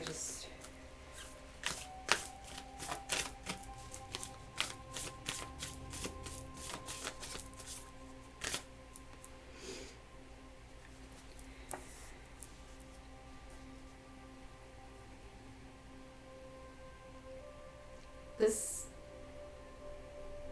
soul family, call in your tribe. You don't have to do it alone. This is trying to tell you guys, you are blocking.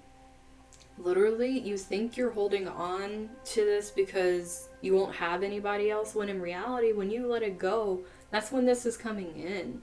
Like, you don't have to do this all by yourself. You just need to be in the right energy and let go of the crap that's supposed to go, and then the right stuff's gonna come in.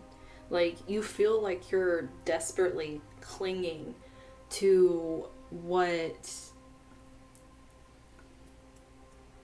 these emotions, almost, these memories.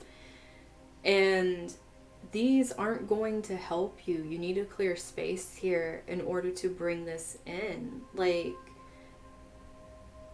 in this picture, they're individuals, but they're also mirroring each other, which means they're giving each other the equal energy, but they are still their own individuals. They aren't complete mirrors of each other. And that's what soul family is. It's not clones of you. It's people that understand you without you really having to explain yourself constantly and try to get them on your wavelength. It's like they understand you. They know where you're coming from. Some of them without you even saying anything. Or they just kind of know and they're like, okay, something's wrong, and they might contact you. It's like having those connections with people. And knowing that you're not alone.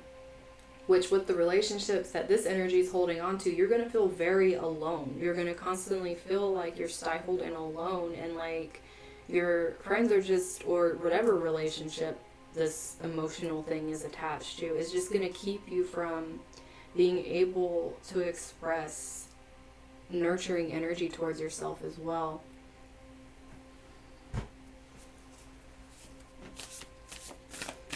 We'll check you out.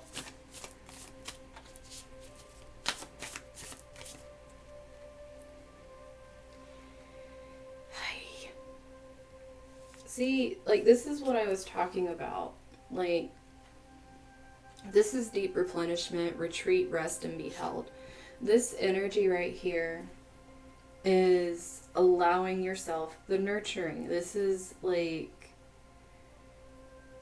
in order to move into this energy, you need to let go of the fact that you feel guilty for trying to take care of yourself, especially if these relationships made you feel like you need to burn yourself the hell out in order for you to be able to maintain them.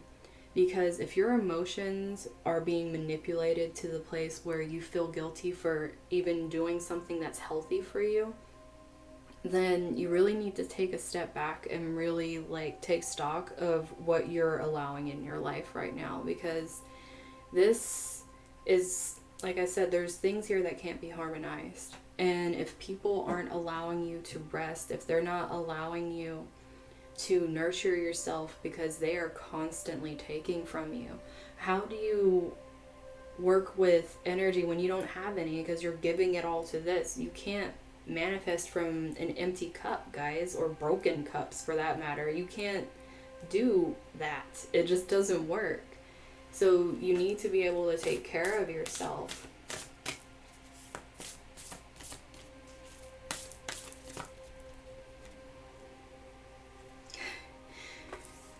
Dance with life. Do something to change your energy. I feel like I'm talking about these things before the cards are coming out each time.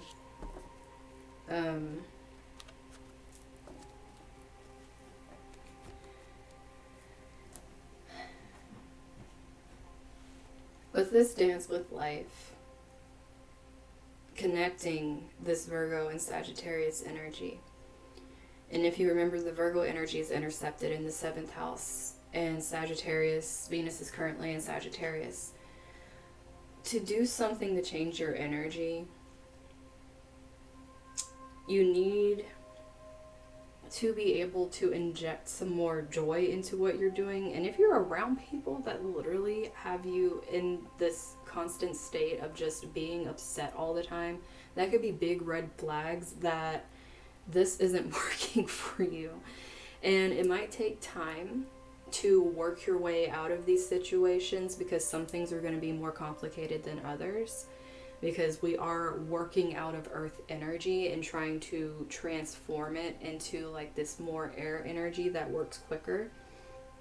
Some of this lingering earth energy could really, like I said, with this Uranus Taurus energy, is trying to help you be able to see the beauty in not being comfortable anymore and not feeling like this is all there is to life. Like I say they, but it's like these energies are working to try to help you see the beauty that in change, that it's something that allows for new energy to come in, and it's a good thing. It's not a bad thing. And I know a lot of people are kind of tired because they feel like this whole year is nothing but changes and forced changes. But this energy being air is gonna, oh, where are you guys going?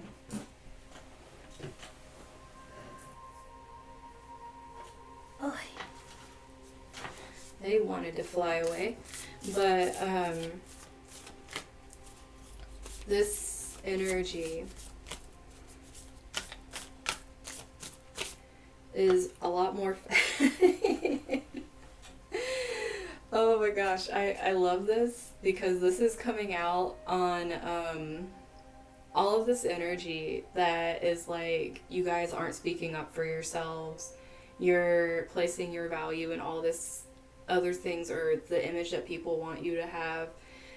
And it's like, you know those cards in there that were like, you need to be honest, and then we have this card, no. Say no.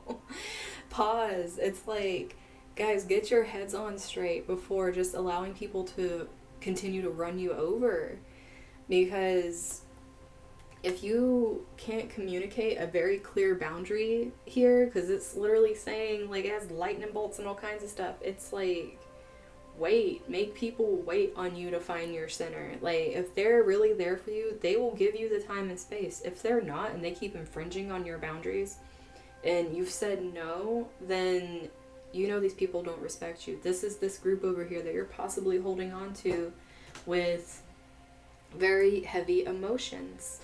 So allow yourself with this energy to be able to say no, so you can get this rest, so you can do stuff you enjoy, because otherwise you're going to stay stuck, because you're choosing not to say no and just let people tell you what to do. And I can't make this up, guys. Look, it's this card. Yes. Just say yes in reverse. It's like, just in case you guys didn't get that you're supposed to put boundaries up and say no, we're going to say it one more time for you guys. Quit saying yes to these people that are trying to make you into something you're not. Like, there's no other way to really put this. It's like, say no and don't say yes. Like, let's just double down on that, because the only thing you're going to be saying yes to, say it louder for the people. Seriously, that's pretty much what this is. If you want your people, you need to say no to the people that aren't your people here. Oh my goodness. But not gonna lie, they're pretty strong on that message right there. But let's go ahead, and I'm going to read both Moldavite and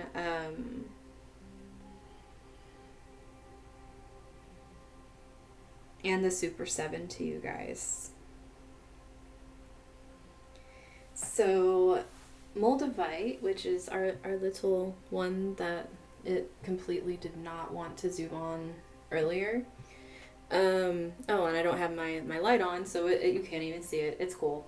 But, so Moldavite is a very high vibration healing crystal. I can't talk.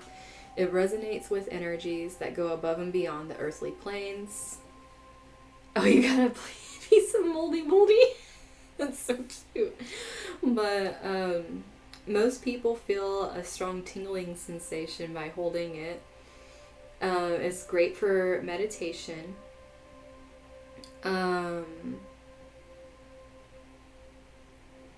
It's the stone of transformation.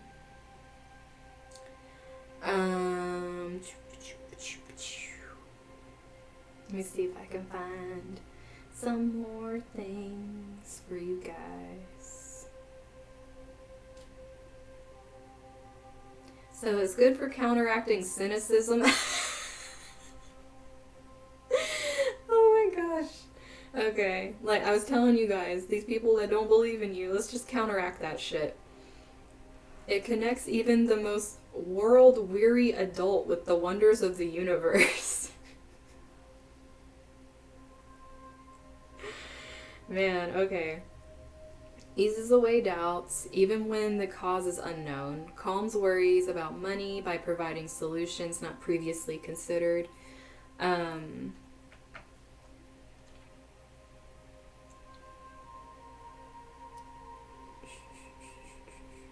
actually wearing a necklace of it every time that I do this for you guys as well. I just wanted to say that as a star note. A star note? It's a side note. It's a star note, guys. Which just... But,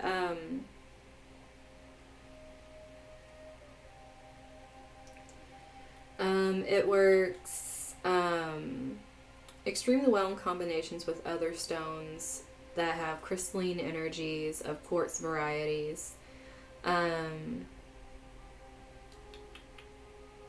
It helps with meditation and dream work, one's sensitivity to guidance, intuition.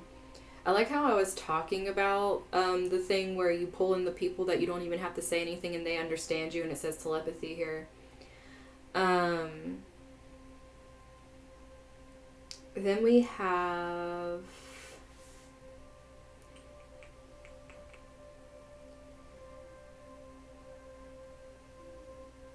It aids in memory retention.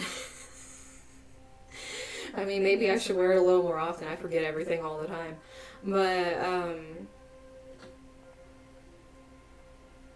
let's see. It's the stone of the heart, reaching to the deepest inner self and bringing to the surface what one most needs to recognize, honor, and integrate or release. It brings the heart into union with the mind, allowing them to work together in partnership. Like I said, this felt very split. This felt very emotion and very logic. So, like, you know, it saying, like, bringing those into union is what you guys need for this middle grounding energy.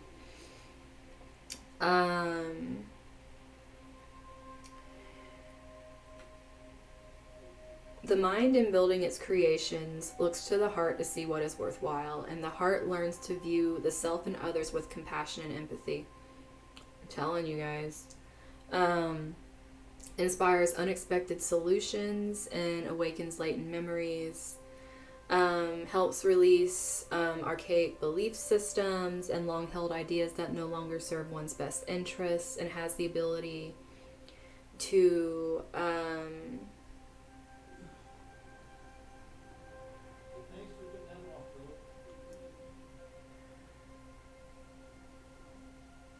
Okay, it helps with experiencing unconditional love in order to find wholeness, which that's that Pisces energy I was telling you guys need to find, literally, with that interception. It helps with bringing hidden emotional trauma that needs to surface and heal, needs to be brought to the surface to heal.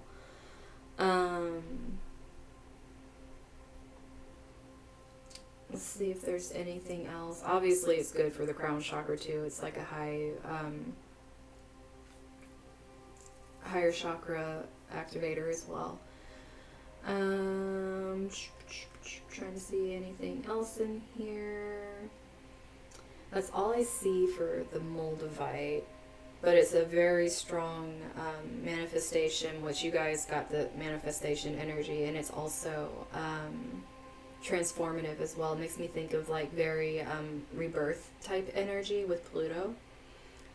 And let's see, Super 7. So Super 7 is a combination of 7 crystals, obviously. Amethyst, lepidocrocite, geothite, clear quartz, rutile, and smoky quartz. Cacoxenite, I probably am saying cacoxenite, I don't know, I'm probably saying that one wrong. But it doesn't require any cleansing because literally of all the crap that's in there. It helps to stimulate and awaken psychic communication abilities.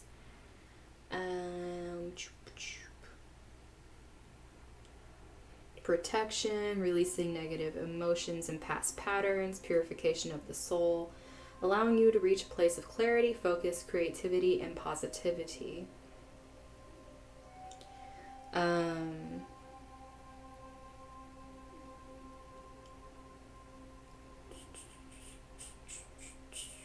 to see if there's anything else I want to tell you guys, and you can see why it like really goes well with the moldavite as well,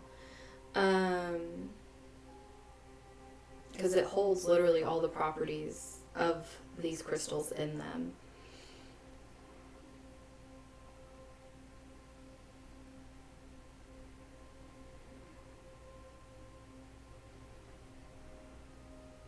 It's great for tranquility, harmony, and enthusiasm. And it literally says, like, put it with moldavite. But that is what I'm going to do for my pile ones. I need some moldy. But my moldavite Super 7s. Your main takeaway from this message is say no, not yes.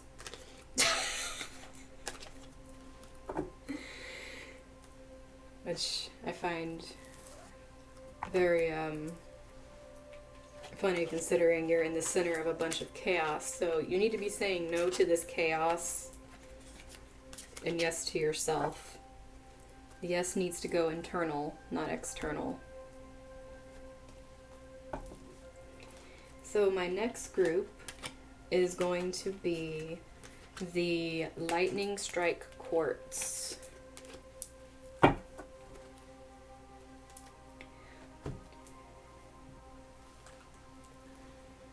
And for those of you that came in late, I will put it up here for you guys to kind of stare at for a moment while I'm getting the cards. That is the Lightning Strike Quartz baby right there.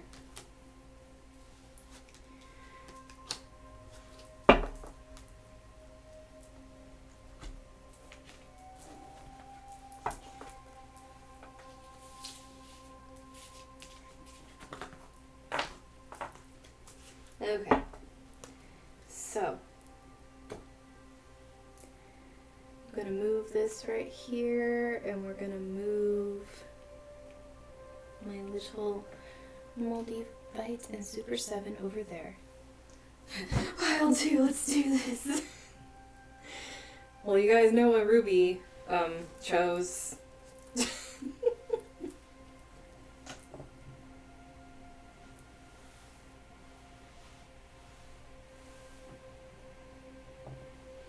So let's see.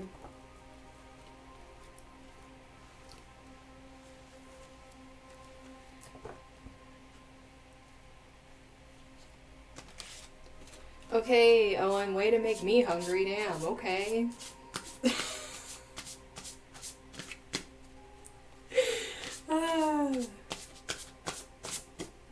I mean, you need to be an advertisement with the way you talk about shit. Oh, wait, I forgot to tell you guys. I was supposed to announce the thingamabob after I did the chart read, but I just remembered just now. Magic's open. Let me see if I have the thing here so you guys can see it. This right here is what we opened today. We launched it today. This is a community we are creating. There will be instructors. I will be the instructor for astrology and numerology, and I will be having courses coming out in January. We're announcing it now because if you go to the link, then there are actual sections that are free to the public. Lots of channels for you guys and lots of things to do. And then in January, the instructors are going to start launching all of their courses. So this is going to allow you guys to pick from instructors that are teaching tarot, I'm teaching the astrology and numerology, people that are teaching crystals, teaching Reiki, chakra healing.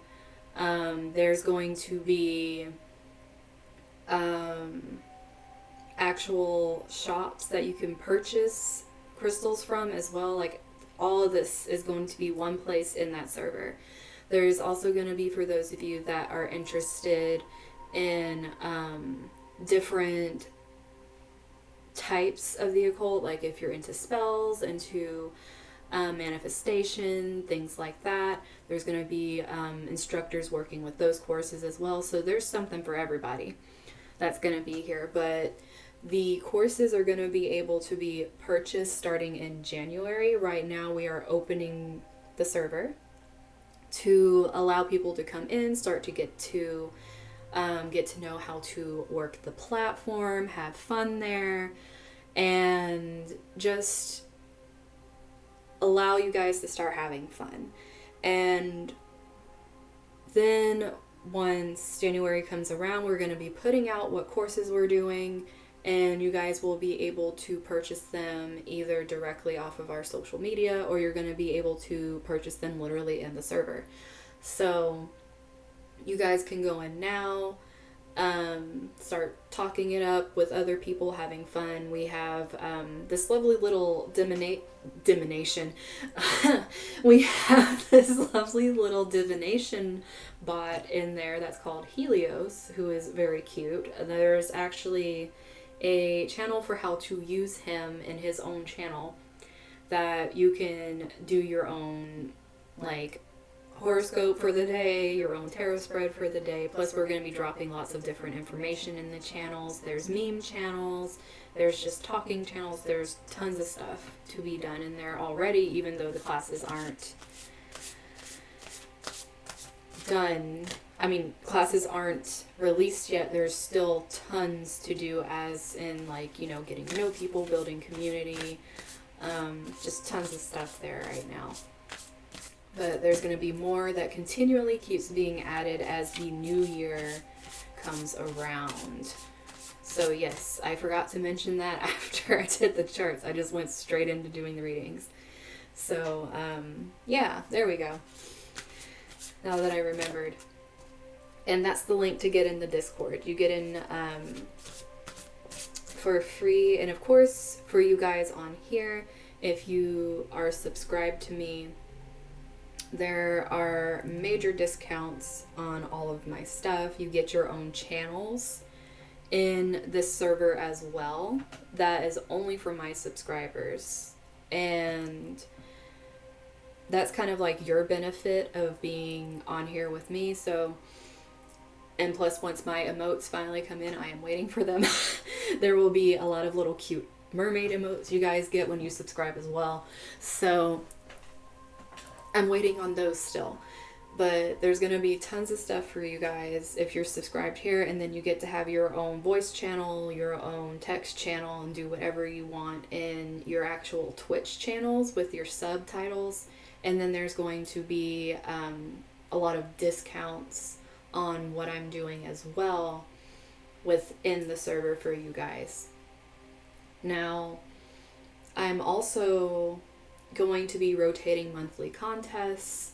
Right now, my monthly contest that I have is going to be 50% off of pretty much anything I do.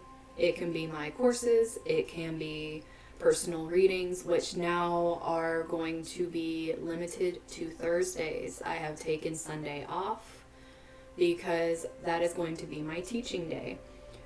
And I'm going to be doing live courses. So if you purchase that package, that is, you will get the live course with me and get one-on-one.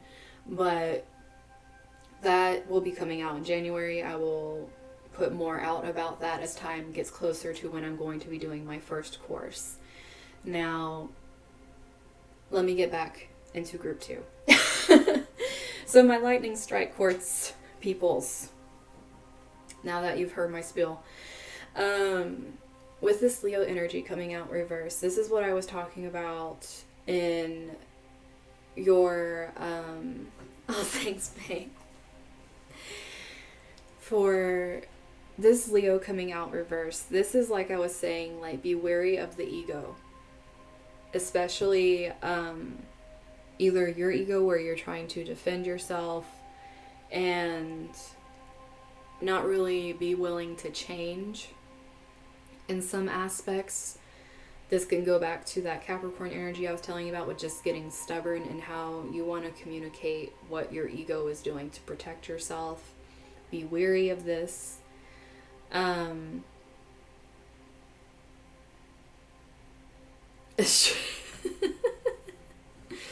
But this right here is really telling you to make sure you're operating from a heart space that will allow you to be creative, because if not, you're just going to be stifling yourself. And if there's people around you that are trying to stifle your heart space in any way, shape, or form, you need to bring that lion out and have that confidence to be like, you need to back up off my shit.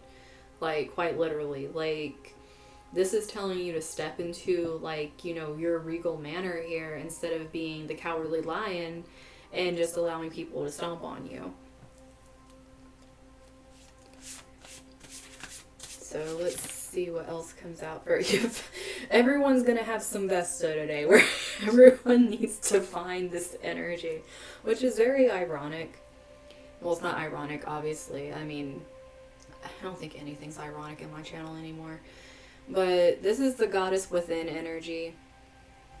And if you guys remember to the collective reading that I went off on a complete tangent on that one Tuesday, that was like the whole thing for December. I was telling you guys there's going to be asshat energy and people going into goddess energy. This right here is like pretty much showing asshat compared to goddess energy. And you're either going to be dealing with the asshats, literally, or you're still kind of in this energy and you need to be moving on to this energy already, or you're just going to stay stuck in it. Now, this is like being that goddess energy, being your own sacred space and treating yourself that way, being the regal, confident person that's like, no, you aren't taking my power away from me. And this is something that you should be proud of if you're starting to do this. If you're walking away from this energy of allowing people to stomp all over your confidence and you're starting to learn to move into this energy now, that's what's really going to help you. Now, if I'm remembering,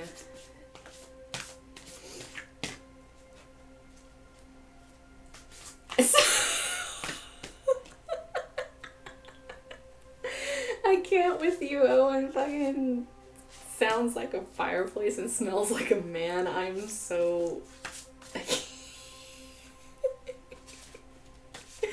Why does that sound like an Old Spice? Then, yeah, isn't it Old Spice commercial or something like that? Like the guy that comes like riding up and like, yeah, I don't, I'm just having that whole freaking picture in my head. But, then we have Pluto over here, which you can see this is starting behind this energy, like going into the goddess energy. And then, I like how I was talking about that, and Nightbot's like, I'll talk about it now.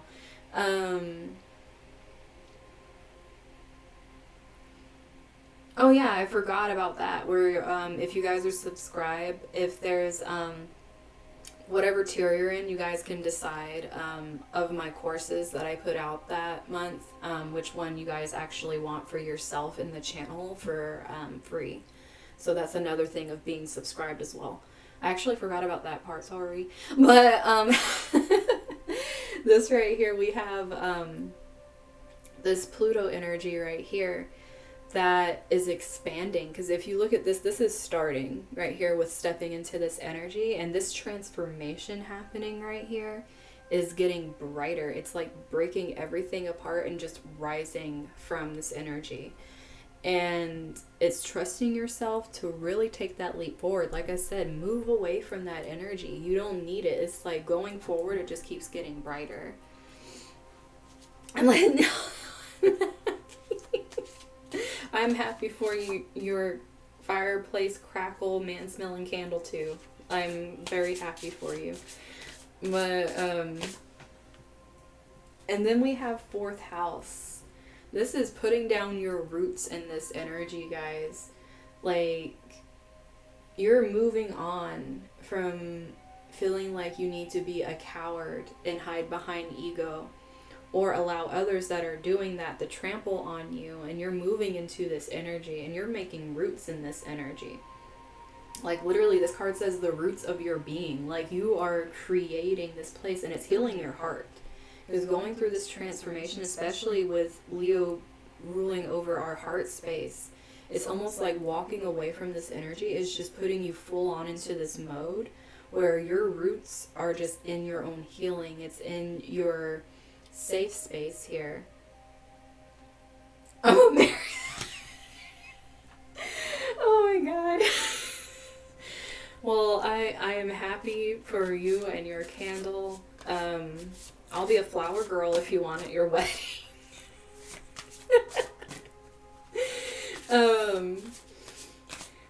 So, like I was saying, oh no, I started shuffling. Well, I started shuffling for a reason. I wasn't paying attention. And then we have fifth house coming out here as the bottom of the deck energy. I'm telling you, sometimes I flip it over and sometimes I just start shuffling. But this is the literal house that Leo rules. And it's like stepping out of that and into like this beautiful energy here. And for those of you that are struggling in the romance department, this energy also is about being able to heal that as well, and being able to find the romance that comes after the healing, that comes from your inner child finally finding a place in the world with you, and you being grounded in that and nurturing it to where you're actually starting to have fun again, where you're playing again. And that's where your heart is lighting up, and that's going to attract the people to you, not just romance but friendships too, but it will attract those that are meant to be in your life to you. And on top of that, you're going to be very proud of yourself, and you should be proud of yourself. Like, stepping out of this into this is like a really big jump.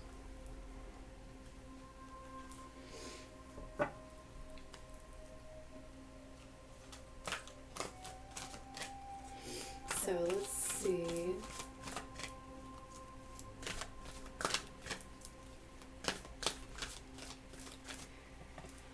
And then I'm telling you, like, we have this Virgo I Analyze thing coming out with this reversed, like, I just keep feeling like calling it ego energy, but this whole repressed, kind of really restricted energy, and especially with this Virgo I Analyze being reversed, it's almost like, I feel like this is very harsh criticism, whether it's for yourself or other people very harshly criticizing you.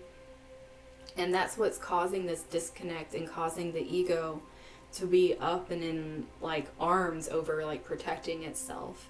And this is something that can be worked through, which I can see this group working through. I mean, it's literally like this line here of like, here, we can work through this energy. We can work through the fact that, and this is what I was saying in the chart too, people need to understand with this interception, this Virgo energy is going to be hard for us to really dive into. And we can fall easily into the side of Virgo where we are picking apart everything and where we are finding no joy in things and we are neglecting ourselves. We can easily do that right now.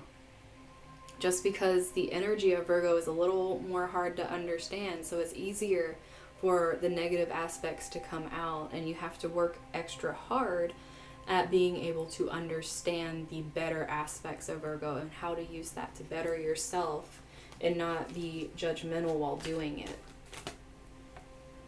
And grand trine blessings. One thing I have been telling you guys is, with all this air coming in and the stelliums and like just everything, guys, there's gonna be random transiting grand trines happening. Now, if you have Libra and Gemini in your chart naturally, you're already going to be starting the grand trine party with Saturn and Jupiter. Well, depending on the degree. Remember, 8 orbs back and forth.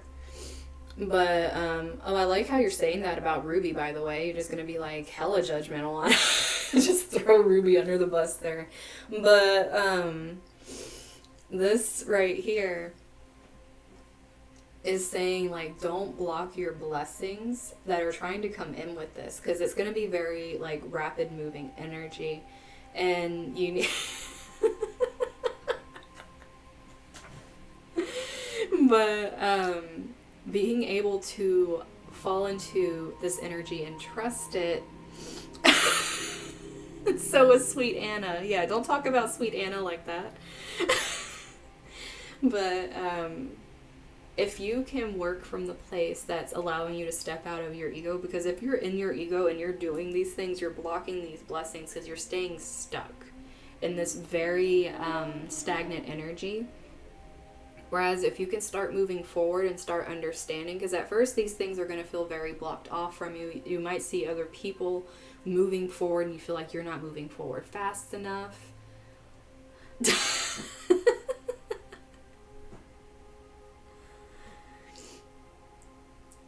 My gosh, Owen. But you're going to feel like things are moving slower for you because you're trying to move out of this energy. Don't base your blessings off of what other people are doing. Everyone's at their own time and place right now. I mean, look at what Pile 1's going through. They're in the middle of a shitstorm. At least with you, it seems like it gradually starts like lifting up a little bit instead of just staying in the middle of the shitstorm. So this thing right here is trying to help you guys to move into this.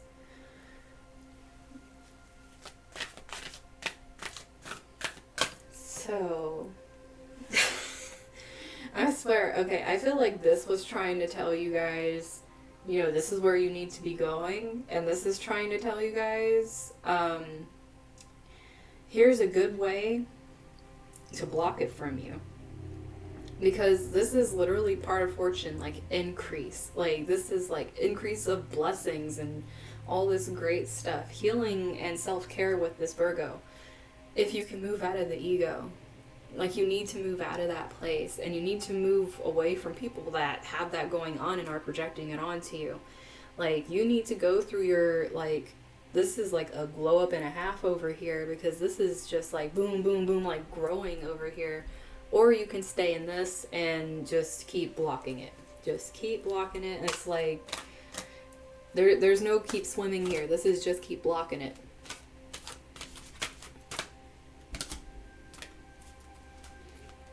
Shuffle didn't feel right. And then I don't know how much you guys are gonna get called out for staying in this energy. Like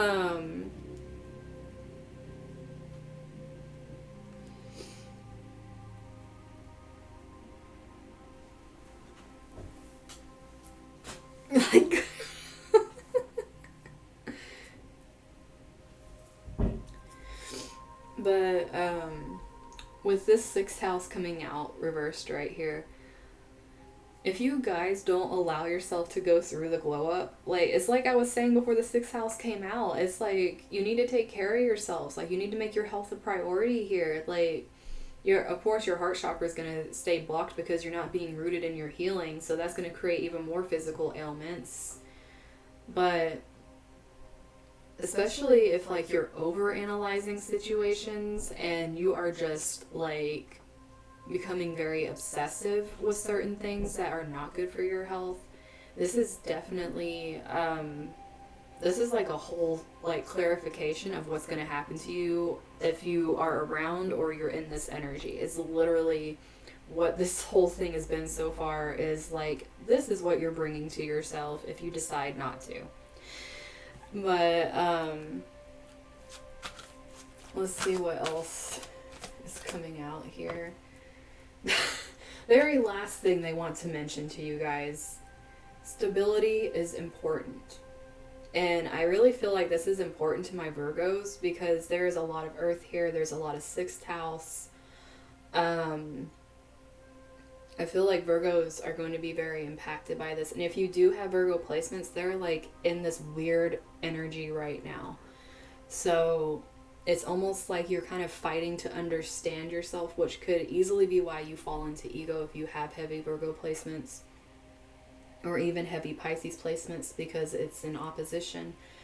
But it could make it very hard for you to be able to follow this energy and be in this energy if you're not grounded and comfortable with yourself. Because being in this unstable flux right now is really going to make it seem like things are just blocked off from you because the energy just isn't there. It might even make you feel tired because it's like, where the hell is my energy? And this is like really saying you need to ground yourself before moving forward, because if you just try to push yourself into this and you aren't like at peace in your own energy yet, you're basically shoving this forced energy on yourself as opposed to taking care of yourself and allowing yourself to ground and go into this energy. But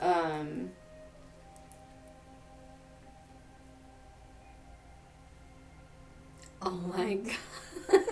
Show it. Oh wow, you guys got Pluto twice. I just looked up and saw that. But with this energy, guys, you're really being shown here that this is like major transformation time for you guys. Like, this isn't just like a physical glow up. This is like a whole like God, just your whole self. I don't even know how else to put it. It's like a major upgrade happening here. Very spiritual one, a physical one where you start taking care of yourself, where you honor your emotions, your heart, where you're actually thinking instead of being overly critical. You're being more logical and honest with yourself about what you need to do for your self-betterment. It's like a major overhaul of everything here. King of Wands energy. It's like, you know what? We need to get rid of this ego by having some King of Wands energy. We need our confidence. We need our creativity. We need to know that whatever we stick our finger in or whatever we decide to do, if it's linked up with our heart and we are allowing expression, that it's going to bring us our blessings, because the Wheel of Fortune decided it wanted to fly out right there. But and that's Jupiter energy, guys. It's like, we're just gonna bring it home here. We're gonna bring all the blessings. We're gonna like open the doors. The things are gonna be turning, like whatever. Like, this is like success with being an entrepreneur too. Like, this is like moving forward and like, hey, like I can create like the life I want. I have a lot of new ideas that are gonna make me money, that are actually good ideas. And it's like this whole energy here is like upgrade, upgrade, upgrade, blessings. And it's like, you notice how this is coming out on top of these cards right here, where it's like, this is how this ego is going for you guys. But what happens if you release ego? You step into confidence, you let go, you trust, and things start moving in your favor. And then all this new opportunity starts coming, new ideas start coming to you. And then it allows you to actually step into the fortune instead of being like, why am I being left out in the cold and not getting what everybody else is getting? It's like, you don't want what everybody else is getting. You want what you need to be getting, not nobody else, because what's right for somebody else might not be right for you. So, like I was saying, what might be right for somebody else might not be right for you. And having a bunch of internal conflict, especially with Aquarius coming out here and you needing to decide between this transformation and then staying in this conformity that really isn't good at all for any kind of development, especially having Venus here. If it's relationships that are doing this and just making you drain yourself and you're obsessing over it, and it's making you be judgmental, what if you're associating with people that are extremely judgmental and it's always putting you in that energy? Like, you're having a grand old time blocking yourself off over here.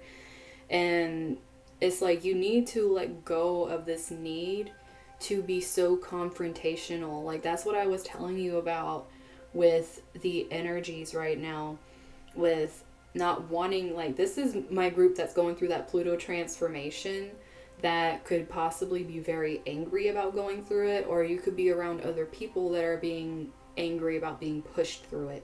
And it's causing people to be very confrontational. It's making people want to break out into arguments and see who is more mentally adept. It's like their way or the highway. And it's like, some of those things you just need to let go. It just needs to be like, you know, I'm done with using all my mental energy and all of my thinking that I could possibly use with Virgo in this 6th house energy over here towards this fruitless effort where I'm just basically defending ego by allowing myself to be entered in these conflicts. So that's literally the only reason with this fortune energy right here that you would be held back, is if you're allowing yourself to be pulled into conflicts where you're defending your ego, as opposed to just being like, hey, I know who I am.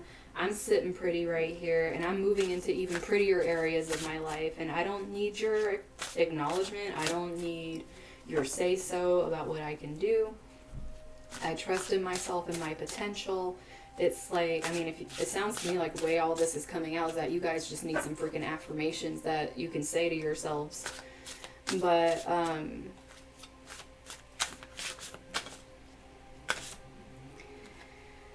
hey. This is going a couple ways here. With this Queen of Swords coming out in reverse, this is complete bitch mode. It's just straight up, I will rip your head off. This could be you because you're tired of shit, but it could come out nasty. You don't want to be nasty. You don't want to transform through nasty energy. That's not how you want this to go here. You want to be fair, you want to be understanding, you want to be compassionate in your communication, because when you start falling into this energy, it's like you're still being pulled down by them. Like, if you're still allowing yourself to be like in a very like bitch mode attitude when talking to these people, instead of just letting it go like whatever, it honestly has no effect on me unless I give my energy to it, which is the truth. Like, how you react is the energy you give a situation. If you give it no energy, the situation just dies. Like, it's like, what's it gonna build on? There's nothing for it to build on. So you being so concerned with keeping up, like, this is also reminding me of like keeping up an image, and that's also ego. It's like protecting your image.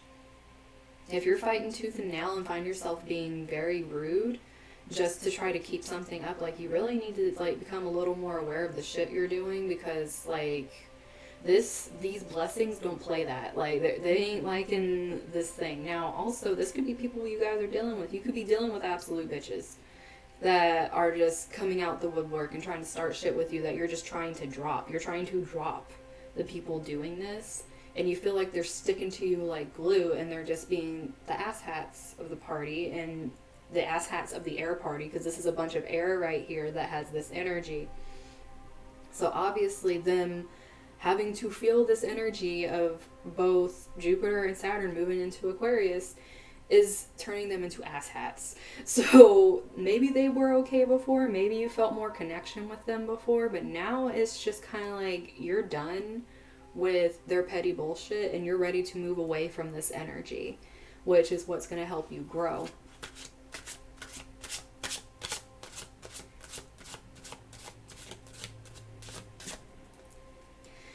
Magician! Yes! Look at this shit. Like I said, who cares about their petty bullshit? Manifest this shit right here. And it's coming out on this stability right here. I just love how that lined up. Because it's like, let's step away from the bullshit and step into the power with just being completely grounded and rooted in this beautiful transformation that is literally transformation, like goddess energy. Like, this whole thing is like, make yourself sacred, create what you want, manifest what you want. Today would probably be a great day for manifesting for you guys in this energy. And if you need to cut ties with people, hey, Queen of Swords energy, you can just cut some ties with people. It can be very cold energy, very detached energy. But if that's something you need to do in order to, like, let things go, and you need to detach yourself in order to do it, then sometimes we need to do that for ourselves. But don't allow people to treat you like trash. Like, you're freaking glowing up major over here. There is no reason to be allowing people to talk to you like that, no matter how much you may feel that you've invested in relationships or business or any kind of communication. No matter what it is, it's not worth your peace of mind, and it's not worth all this stuff coming to you. It's like, do you honestly want to be with this energy and just be like stuck with all your stuff being blocked off from you? And I'm saying all that, and the bottom of the deck is the Eight of Cups. Like, this dude's stepping. He's like, who the fuck needs all these empty cups? I am just gonna go up into the heavens right now. Like,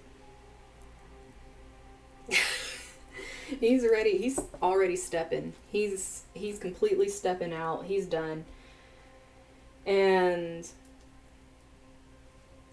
that's how this works here. It's like, who needs this? Who needs it? Honestly, let's just leave it. Let's go on a healing journey. Let's do some new shit, and let's believe in ourselves for once, instead of feeling like we can just let other people walk all over us. Is pretty much this whole energy here. Like, be in your power, be in your creative energy, and allow yourself to blossom and flourish, instead of feeling like, you know, other people's opinions are allowed to drag you down.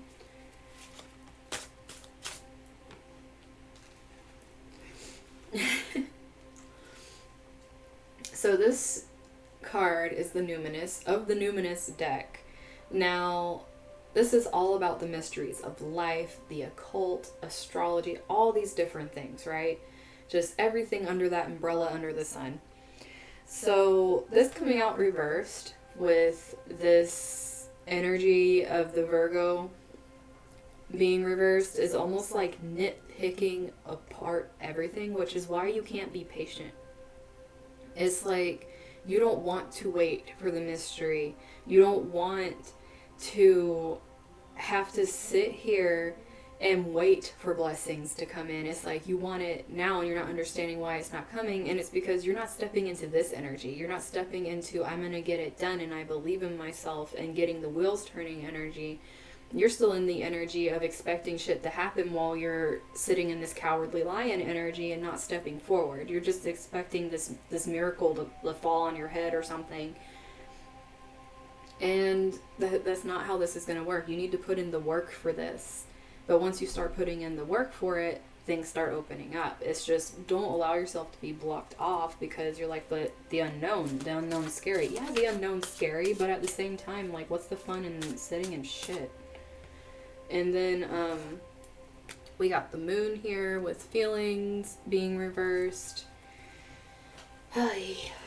You guys need to quit being so critical of feelings. Feelings are necessary. Feelings are how we grow. If you're like, you feelings, or other people to you are speaking to you like, you, I don't want to hear your feelings, that's very stifling. That is something that is not allowing growth. It's making it to where you're staying in a mindset where you don't want to learn something new, which is going over here with this mystery again. It's like, you are fine staying blocked off, not knowing what's going on around you, not tapping into your intuition, not tapping in to understand your own emotions. You would rather just stay stunted instead of walking into this new open doorway that is very bright, but at the same time it scares you so much that you'd rather stay comfortable in what you know instead of stepping into something you don't. Just be aware you're doing that to yourself.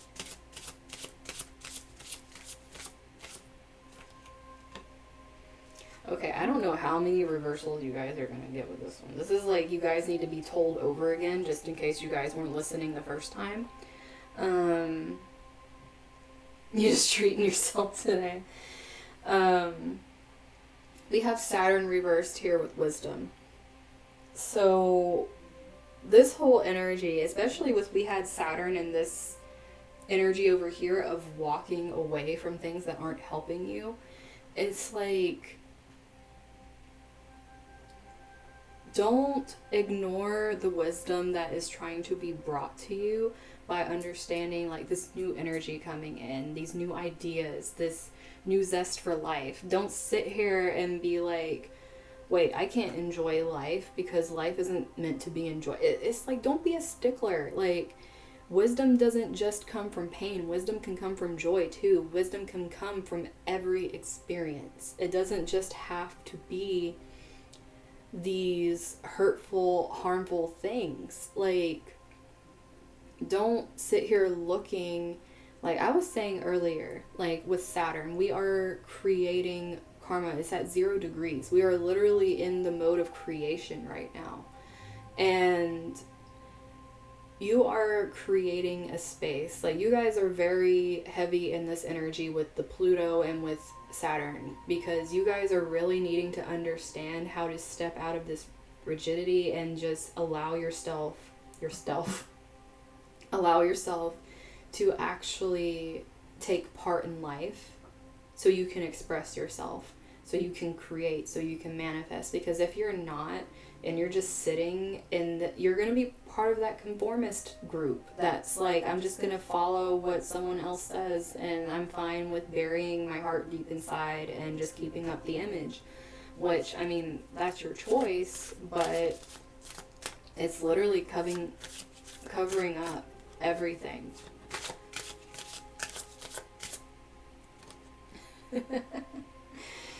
And then we have Gemini the butterfly reversed as well.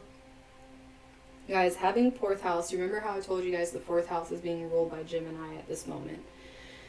This energy, with it being reversed, it's like I was saying, don't go into the obsessive North Node energy where you are obsessing about everything else and creating an identity because you are not comfortable in your own skin. It's like you're creating the identity of instead of like creating your own roots and your own transformation, you're trying to find the roots within tradition and in your ancestors, and you're trying to make that your identity instead of being comfortable in the fact that you can communicate your truth and your rootedness in yourself. You don't have to communicate something that's already been established in order for you to be able to grow, in order for you to be seen as worthy. Like, I don't know why, but I'm feeling really nauseous with this. For some of you, this energy is very heavy, and it's like a very sick, gross feeling. And with it coming out with this 5 of Swords energy, it's like fighting this energy that's trying to come in and help you will literally make you guys sick. And like I was saying earlier, that Virgo in 6th house coming out reverse, I was talking about your health. Like, this can cause a lot of mental anguish. This is going to definitely do a big number on you guys if you try to fight this. And as soon as I started talking about that and explaining it, the nauseous thing went away. But this whole energy right here is like, if you're just allowing these confrontations and you're allowing yourself to be drawn into conflict and you're not walking away when you know that this energy isn't good for you, you're just adding to this perfect storm for creating like this downfall of your health. Now, this is, once again, like I'm saying, this is a choice that everyone has free will. Like, you guys are making the choice with this. You're deciding to stay defending this ego thing, or you're deciding to step into this energy and become the magician of your life and create some shit. But like, be very careful of falling into that negative North Node energy, because it can be consuming. And then we have here the energy of Aquarius, the innovator, but it's upright. It's the first upright card in this line. But you're going with it coming out with, and it's Gemini and Aquarius are coming out with the air energy too over here. But with this innovator energy, it's like you need to change up the mindset here. It's like I was telling you guys, if people are bringing this stuff to you and you know this isn't helping you, allow yourself to create something new. Allow yourself to detach from these situations and know that it's okay. Because for you to feel like you should allow these situations to consume you because you don't know how to step out of it, or you're too scared to step out of it, it's going to keep you from pretty much liberating yourself from these things. That's what this transformation is you liberating yourself from your ego pretty much. And this can also be very disruptive for you guys, or for the people you're detaching from that have the ego issues. They could be very explosive. So just remember that you need to stay in this truth over here. Be your unique self, even if people are criticizing it and making this freaking war on, like, you needing to conform to society when society's kind of falling apart at the moment. So that's not really, it's been falling apart for a bit, but it's like being really, see what I'm saying here? Like, you guys moving forward and allowing yourself to get out of this energy, this is square challenges, but it's reversed. It's like removing the challenges that are facing you right now by allowing yourself to just release this energy and not allow it to consume you and control you anymore. It's like you finally move into the magician energy where you literally are just clearing away all your challenges like it's nothing. It's just like a breeze, literally, because of this air energy, to just brush it out and go forward. And then on the bottom, we have all three air signs present here because we have Gemini, Aquarius, and Libra coming out. So with the idealist here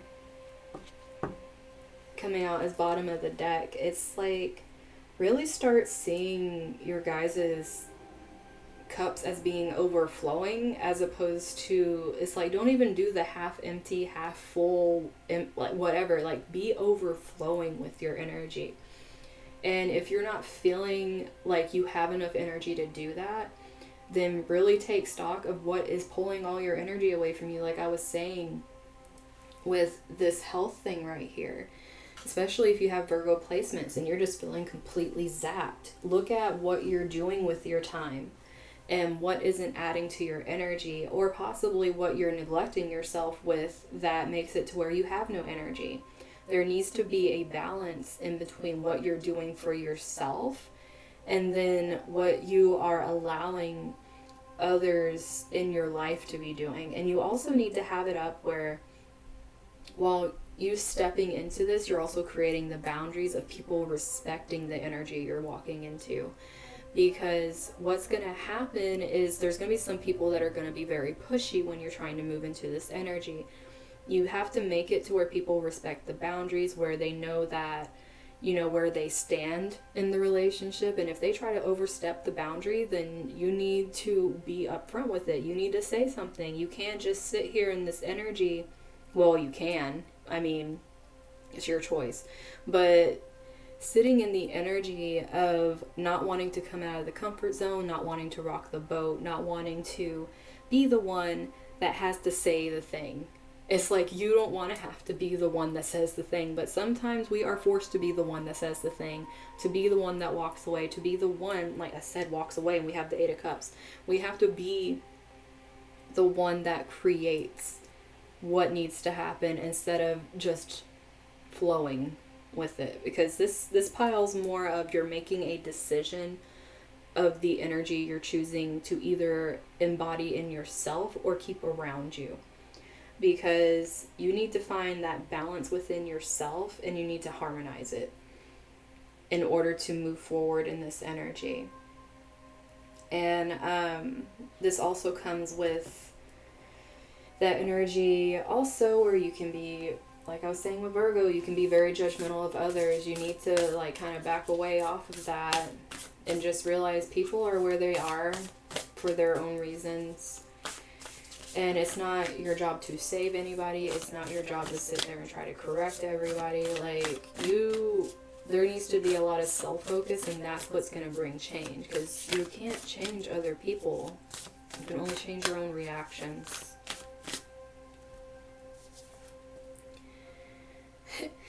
You guys got trust the niggle. What is the niggling feeling trying to tell you? So, with this energy, like I told you guys, you can't fear, you can. I'm not saying you can't fear the unknown. Like, obviously, it's something, you know, a lot of people are kind of like, why do I want to welcome something I don't understand? But there's good that comes from the unknown, too. It's not like the unknown is just a bad thing. The unknown can be freaking amazing surprises. I mean, think of, like, holidays when you get presents. Like, those are surprises. That's unknown, and it's a lot of fun. It's like, sometimes, like, if you allow yourself to trust this intuition that's coming from this wand energy and step into that confidence of trusting it, that's going to allow you to pull yourself out of, because this feels like very heavy energy on you guys because it's coming up so much. It's almost like you guys need to pull yourself out of this energy, but you need to trust, like, yourself in order to do it. You need to trust the fact that, oh crap, okay. Keepers of the earth, you are not alone. Ancient ancestors stand beside you. And this is reversed. What did I tell you guys about the obsession with trying to create something you can conform to? And it's interesting that they're over here talking about ancestors, and I was saying with that fourth house Gemini, like, don't become obsessive with your lineage to the point that that becomes your identity. You are still an individual. You don't need to fall into this thing of like, I need to be the face of my heritage or whatever. It's like, it can be a part of your identity, but you are you. You are you now. You are not your ancestors. You can carry on things, but that doesn't mean that that's all you are and that's all you amount to.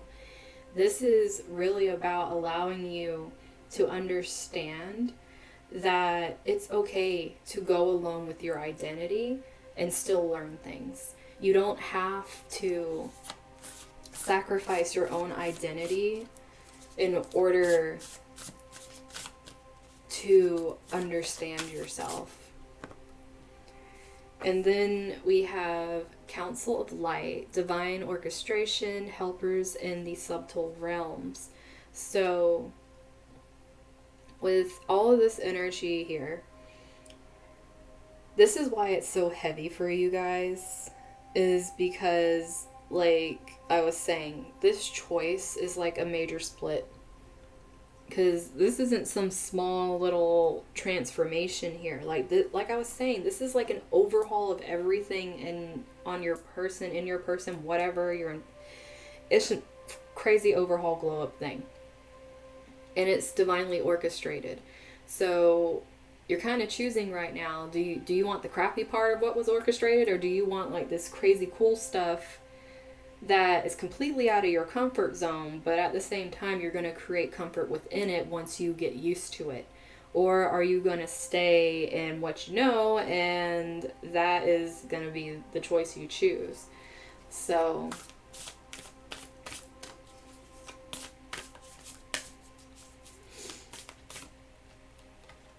and then we have Priestess. How are you being called to step up and lead? Yeah, guys, how are you being called out right now? Just saying. And I have to say, since it's saying lead also, there's people watching you.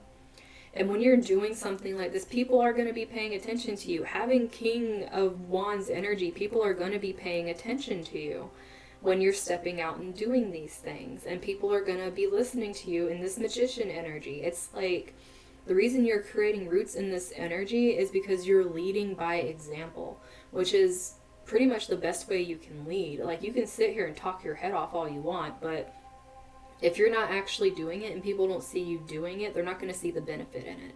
They're not going to see how this can actually help them. If all they're seeing is, like, you know, we're all human, we all make mistakes, but we need to be vulnerable with it. We need to say where we're screwing up and doing things that are, like, really, like, not okay to other people. We need to be upfront when we are aware that we were operating from a place of ego and trying to protect ourselves, and in that we harmed other people. Like, we need to come to the plate with it and literally put it out there, and that's how we grow, and that's how you lead. And Nightbot is just trying to lead by telling everybody what to do right now. But this is the energy of knowing your own unique talents, stepping into them and standing up for them, and not allowing other people to come up and pretty much belittle you to where you come back to the cowardly lion energy.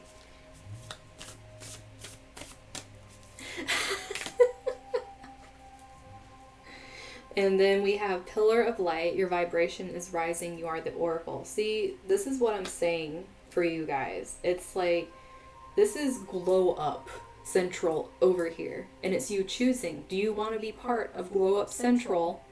Or do you want to be stuck in the dark alley with your thoughts by yourself? Or possibly people that are trash talkers that have nothing better to do.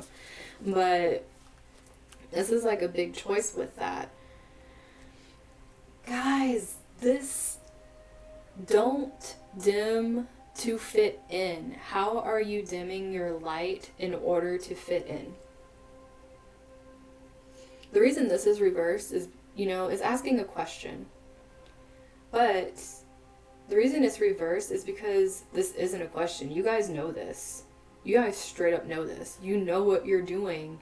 You know what you're dimming, you know what you're hiding, and you know what part of your personality you're not letting people see right now.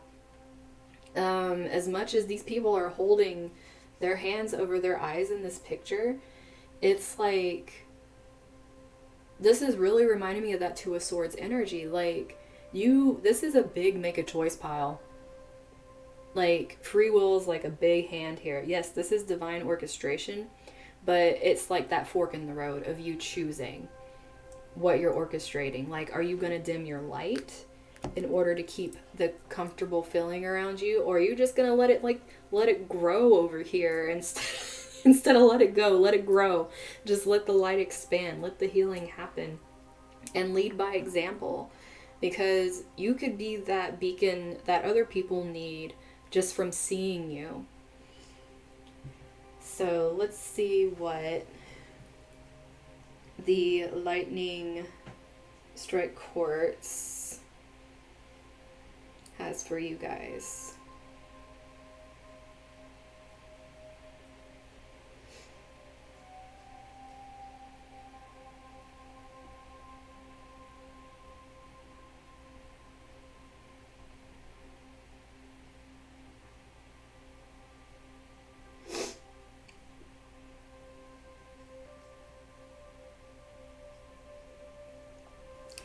Okay, so it's associated with all the chakras. We're just going to throw that in there. It helps with negative emotional patterns, and it collects you to group consciousness. Okay,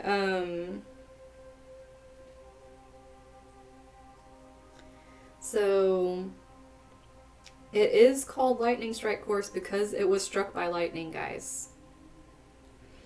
And this is not just called lightning strike because it's a cool name. It's literally like formed by lightning strikes, and that's why it has the striations in it. But as you know, like, yeah, that it's for real. It really is.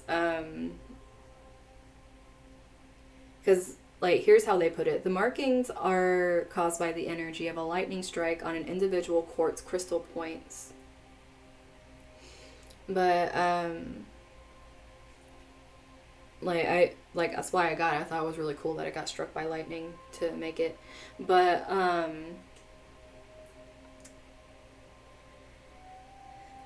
High vibrational energy balances and aligns all of one's chakra system and energy fields, cleansing all of one's energy fields of negative, discordant energy and raising one's vibrations to a higher level. It directs energy in a precise, focused manner so that the energy can be moved and transferred, causing a rapid energetic response. It helps you be open to higher dimensions so that you can easily and quickly acknowledge and release deeply held emotional patterns, which helps you to move forward in one's path in this lifetime. It helps you connect to others and help understand others' thoughts and feelings, but also makes it to where others can help understand yours as well, which I'm not gonna lie, I don't know if you guys want the people that are being asshats to really understand you better, but you know, like I said, that's your choice.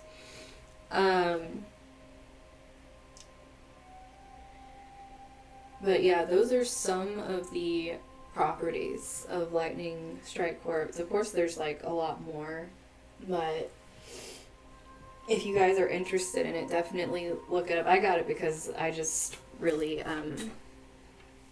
I really liked it a lot, and I thought it was really cool to have something that was struck by lightning.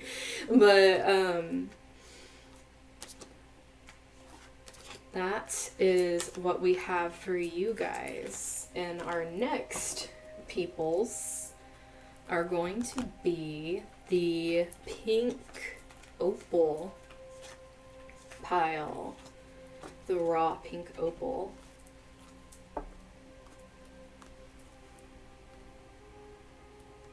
Oh, getting struck by lightning.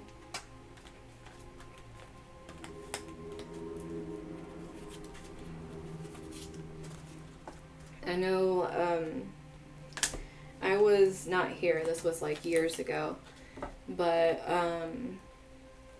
I was in the house when, because you know those things where they tell you, oh, if there's a lightning storm, don't play your video games, because, you know, it can come through and shock you. You know that thing where everyone thought it was a freaking lie? Oh no, it was true. Like, my brother was playing a video game in a lightning storm when I lived in Florida. And it struck, went straight through everything, melted the controller, and kind of blew him against the wall. Called an ambulance and everything. At that time I couldn't walk because my tailbone was broken. Very ironic thing. I was kind of refusing to go to the hospital because it was too painful for me to walk and I didn't want them touching me. But the whole thing that ended up happening was, yeah, it's like my brother was like obviously convulsing. He got struck by lightning, and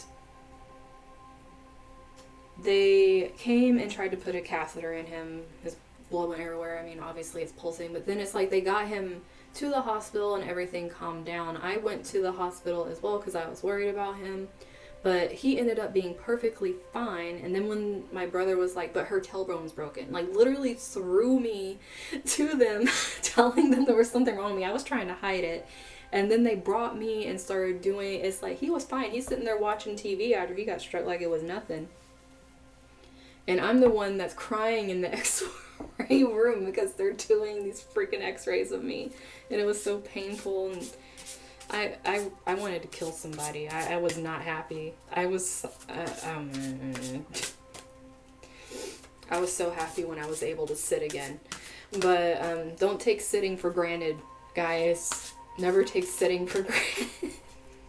Don't take standing, sitting, anything for granted. If anything, I've learned those things in my life. Your guys' cards decided they wanted to jump out of the pile.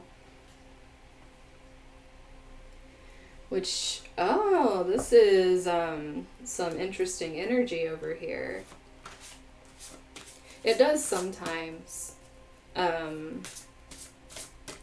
But it's like usually I know I need to like reposition myself because it needed to heal on its own. It's not really much you can do about that with your tailbone. It's not like you can put a brace on it or anything. But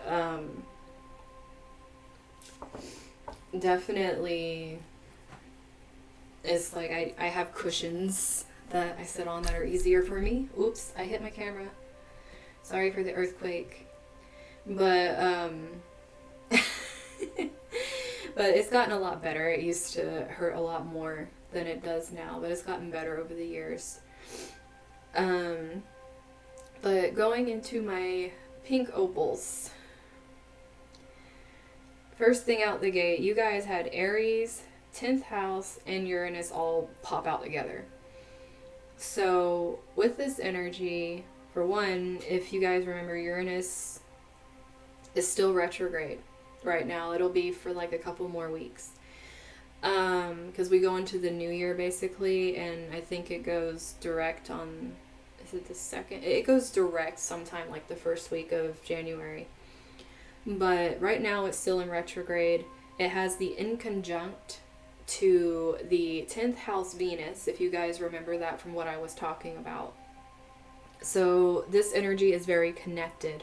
Now, from what I was telling you guys with this being in Taurus, this Aries energy over here obviously is fighting a lot of this, especially with this 11th house being reversed over here. It's almost like you're trying to push forward, but you're getting so much push back because it's very uncomfortable. And not being able to see what is actually going on around you, especially when this transformation, this 11th house energy was holding the Capricorn Sun and the Capricorn Mercury that's conjunct right now. So if you're trying to communicate how you feel about what you want to do and you're feeling very blocked off because you're trying to communicate it and you feel like no one's getting it, or you're just trying to communicate to very stubborn ass people, it's almost like they are not going to like that you're making them uncomfortable, that you are trying to go through this energy and revolutionize what you want to do with your career, what you want to do with your standing, or what you want to create in the world. They're not going to be comfortable with the fact that you're changing the status quo. And for you, you need to keep moving forward. You need to keep going with this, even if they aren't comfortable. But you're going to be coming up against the opposition of people having that fiery Mars energy that just isn't comfortable with the transformations taking place. And it just really like kicking its feet like a toddler. Now,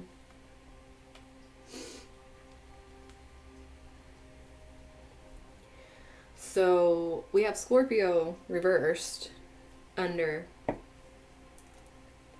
on the bottom of the deck.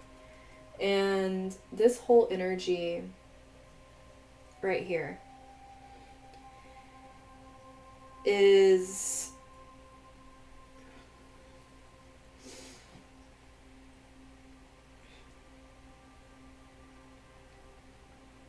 there are people, the reason they're so uncomfortable with this is they have secrets, and it's not good secrets.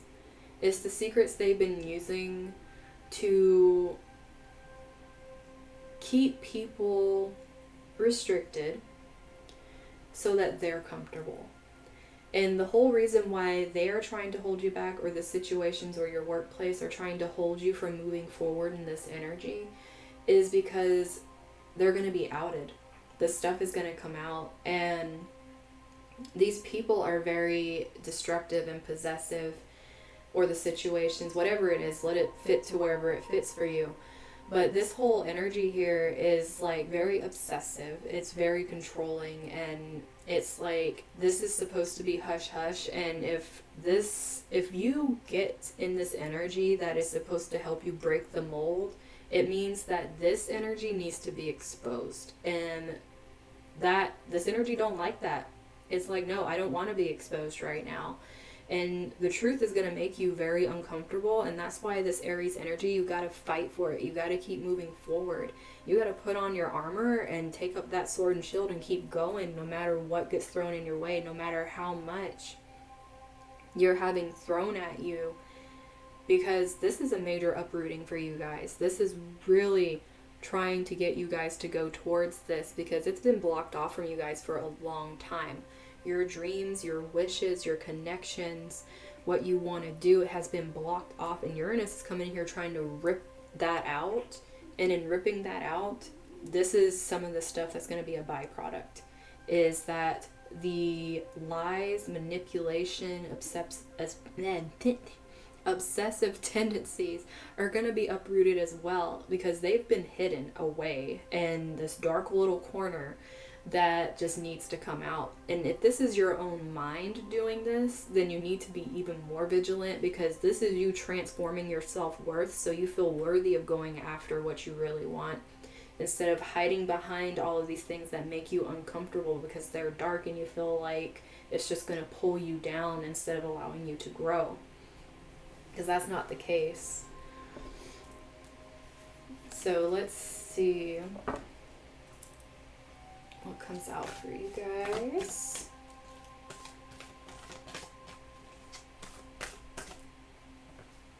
Okay, you guys keep getting the stuck together things over here. So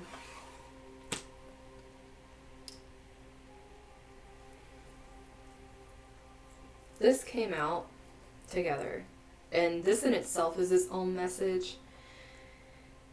You guys, this energy of feeling vacant of your emotions, or feeling like you cannot allow others to experience your emotions, like this void of course moon, it's like it's just not there. It's like you can't do it. You can't allow this healing through unless you feel what is happening. Yes, it is very uncomfortable. Yes, it is something you have to work through, but at the same time there's healing in it. And you might feel like you can't do it, like you don't have it in you to do it. That strength just isn't there. But it is. The strength is in you guys. The strength to go to war for what you believe in is in you guys. And feeling like it's not there is just going to restrict you. It's going to make you feel like this over here, these lies that are being told to you with this energy over here, with this Scorpio energy in reverse, is very introverted. It's trying to make you stay inside and not allow this movement forward. So be wary of that and have that confidence in yourself instead of feeling like it doesn't exist. Hi, Ruby.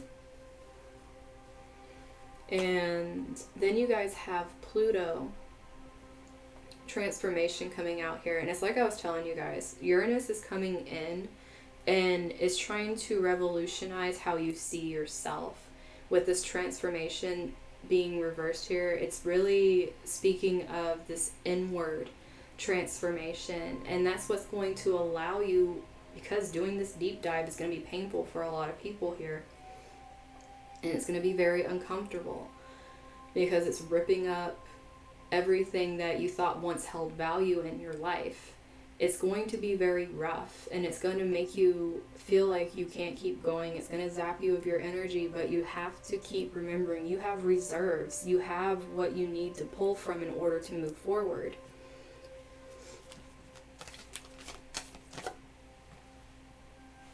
First house, the body, coming out in reverse. The first thing that came through for this one was don't image is like, how can I put this? Everyone's opinions of your image are not the truth, because that's an opinion of an image. It's not like they know your soul. It's not like they will ever know you like you know you. So feeling like you need to make others comfortable by upholding an image they feel that you should be playing the role of is what's going to hinder you, and possibly what's been hindering you for a long time. Because with this energy, you need to realize that the confidence you need is within you. It's been getting smothered out for so long, because you being able to be confident and come out and do what you really want, like I said, it's not only making you uncomfortable, it's going to make those around you uncomfortable that have been stifling you as well.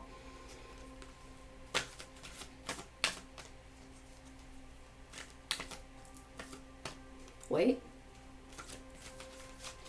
No, I haven't been in there to look, Owen. But, this part of fortune increase right here, this coming out with the 11th house is literally like, you know, being able to get through this very rough energy here and keep pushing forward towards what you want as opposed to what other people are pushing on you is literally like your fortune. It's like getting the wheel of fortune right here, pretty much. It's like you're getting increase, you're getting abundance, you're getting these things coming in that you wished for that you thought weren't attainable. And it's coming in purely because you're allowing yourself to have the confidence that people told you you don't have.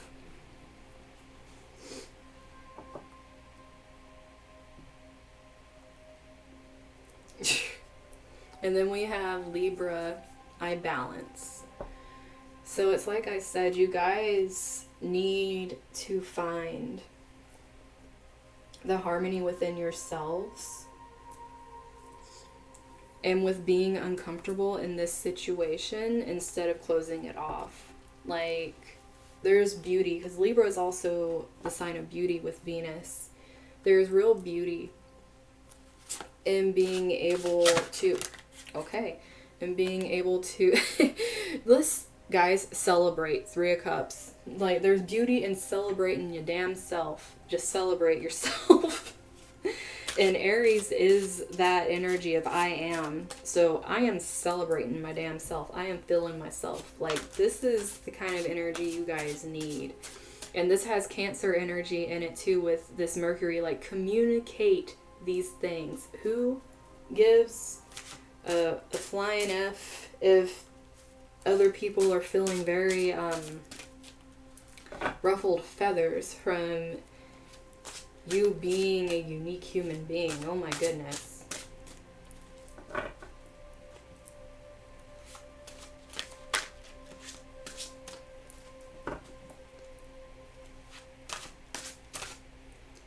And then we have the Tower here. I told you guys this wasn't going to be easy. But the thing is, it is reversed. This is something you guys are moving through right now. Like, you're in the process of moving through this thing. And you need to keep your momentum. It's like I said, your energy might be getting drained by this. Especially, this is connecting that Mars energy with Aries over here. This is going to be very draining for some of you. Like I said, very uncomfortable. Things are getting uprooted. There's another lightning strike here. Like, I know we just did lightning strike quirks, but there's like so many things here that have lightning in it. It's like literally like this clearing away, busting away, like freaking Mother Nature having like the time of its life over here, just like completely destroying shit. And you know how unpredictable lightning is. This shit just strikes when it wants to, and you need to be comfortable in yourself and what you want to do, and expressing your truth as opposed to whatever forced image you have on you in order to reap what is waiting for you. And you need to be able to prioritize yourself, but also, this Knight of Cups here. You need to prioritize yourself, but also accept when other people want to take care of you as well.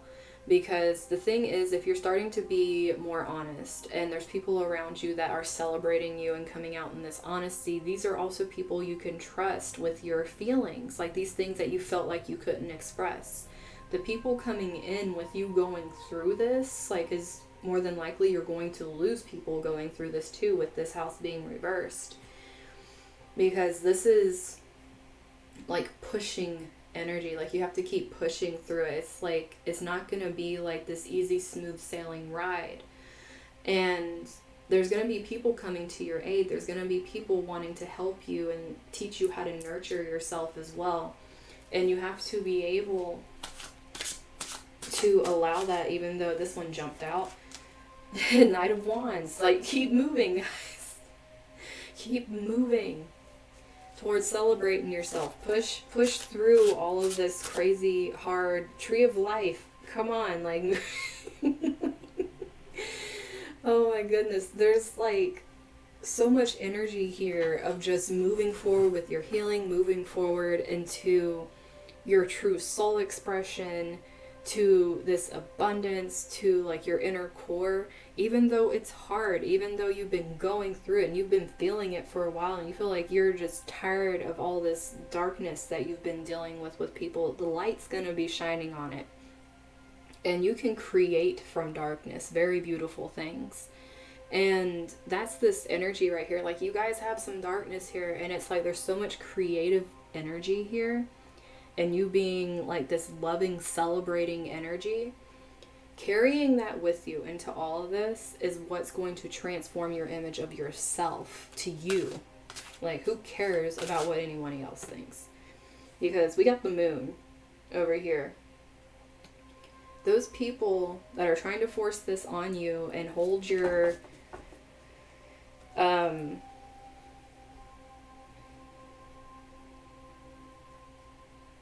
hold you back from experiencing this side of yourself.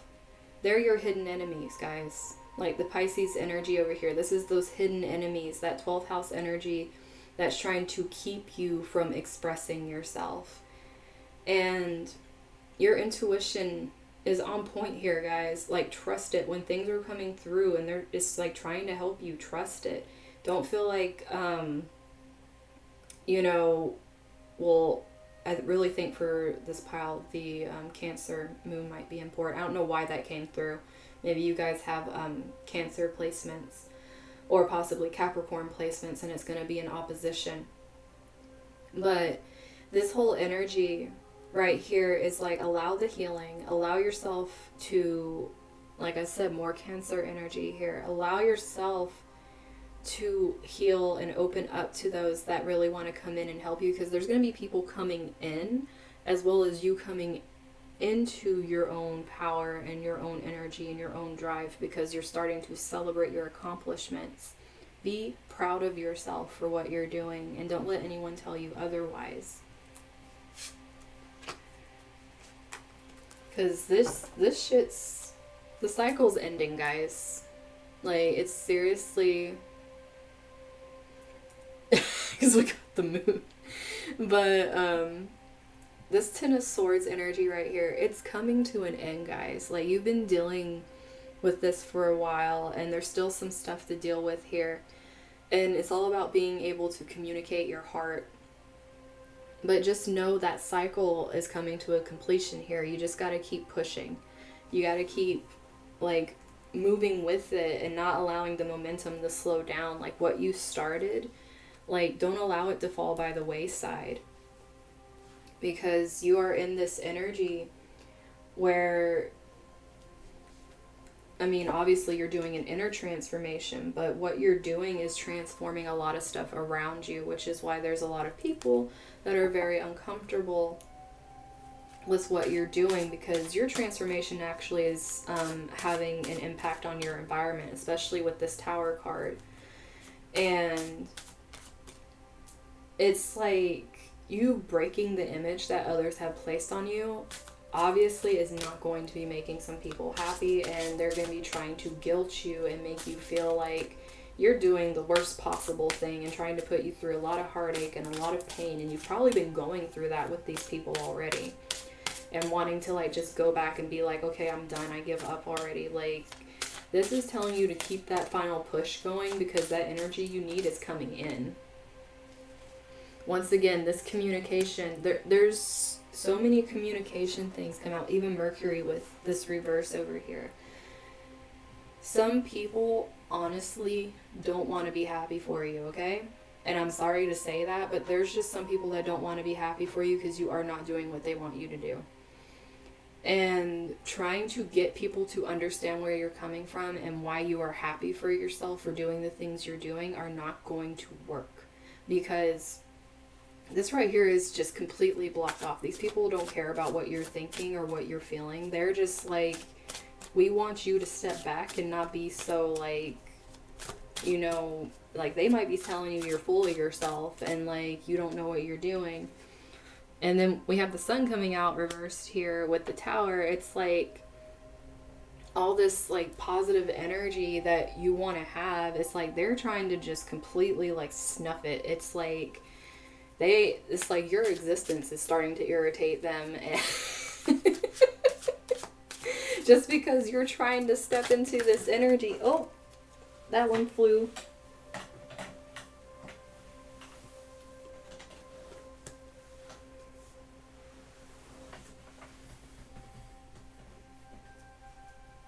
Oh, let's see what this one is.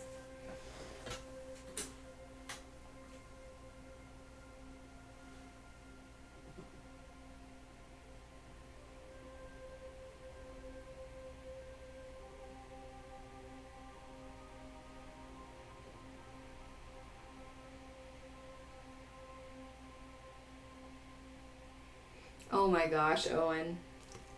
The I don't think you want to be interjecting yourself into what other is. What am I reading right now? Like this whole thing that I've been reading so far, and the freaking conjunction chart. This is literally what I was talking about, and you guys are seeing it play out in real time in a chat. That's pretty much what's happening right now. Like everything I've been reading about the people being in that energy right now, that's pretty much what's happening. I'm not looking at it, but just from what you guys are saying, that's literally what I'm gathering from this situation. Like I said, being stuck in rigid thoughts of being part of certain communities, and that's what makes you an individual. Like, you know, that doesn't serve anybody. But, and then we also have here with this opposition balance. Once again, like, these people are really trying to knock you off kilter here, because your main one here was the I balance energy with Libra in order to reach these blessings, being able to understand that. And these people are trying to just take that away from you. They don't want you to be able to communicate your feelings. They don't want you to have any kind of positive like energy around you. They want to snuff it. They want to make you feel very out of balance with yourself, so that way you don't trust these feelings that are coming through, because you have a lot of heightened intuition right now, especially the moon card sitting over here. And this spell out too, we have trine with flow. It's like you are not going to be able to just allow things to sit and flow. Like these people that are trying to knock you off balance, you're going to have this warrior energy with Aries and be able to push through it. Like if you are just like going with the flow while this kind of energy is happening, people are going to run all over you, because that's what they want. They want you to be docile. They want you to allow these tough moments to come in and break your confidence, so that way it's like you just go back into your shell, which is kind of what they're hoping for over here.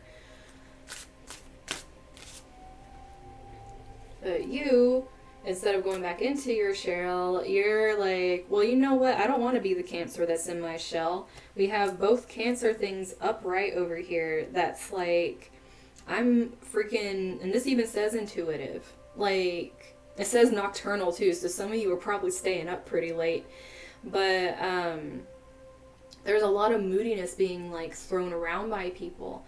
And one thing you have to realize also is that the whole energy with people, I know you guys see me doing this over and over again, but I don't know why I'm so OCD with things being straight. But this whole energy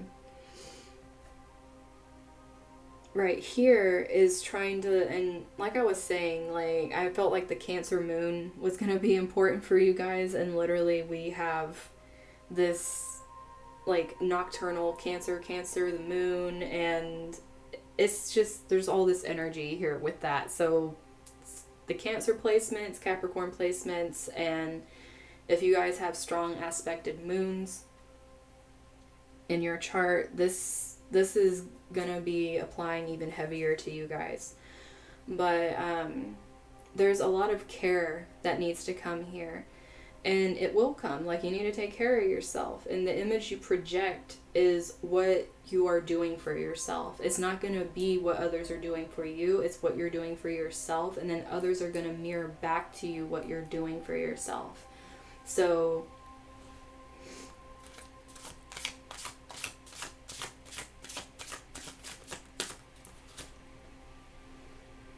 and then we got Chiron healing.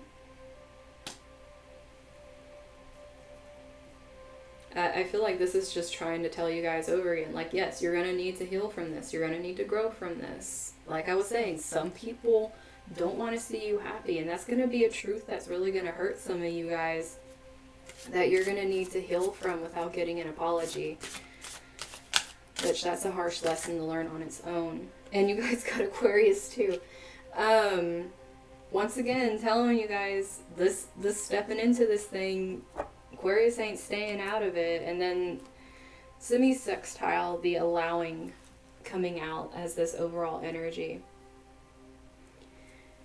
This is allowing yourself to be confident so you can make this happen.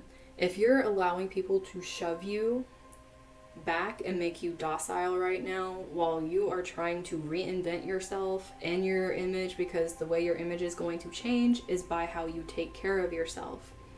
It's by how you carry yourself going through these transformations.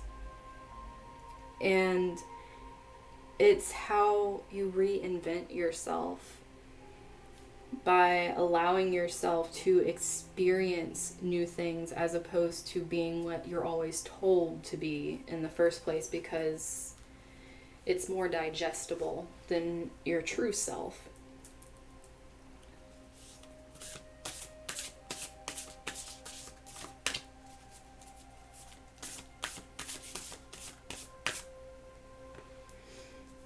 Okay, so reverse, we have Imarma. Hopefully I'm not going dyslexic because that's upside down.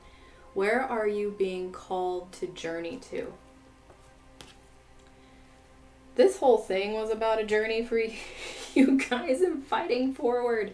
Where are you being called to go? You're being called to make others uncomfortable by being unapologetically yourself right now. That's where you guys are being called to. And it's causing a lot of uproar. People don't really like it. But you know what? Oh well. And then answer the call reversed. What is your soul calling you to do? Oh wait, this was reversed too. I don't know why I put it like that. But all of this energy right here, it's like you guys, your intuition is very heightened. Like right now, it's very heightened. And this whole energy right here is saying, like, don't ignore your intuition. Like, this is like two things saying, what are you being called to do right here? Like, this is literally saying you are being pulled to go do something right now. What are you ignoring? What is it that keeps pushing you to go do something? It's like you you guys can't turn a blind eye to this thing. Like, it's really all up in your face. And then we got transformation. Again, guys, things are changing at a cellular level. Deep healing. But this is all about allowing those that are going to help you to come in and allowing those that are completely messing with your new vibe to go, and celebrating yourself. Like, do that deep healing by celebrating yourself, by feeling yourself, by healing yourself. It's like just the whole thing.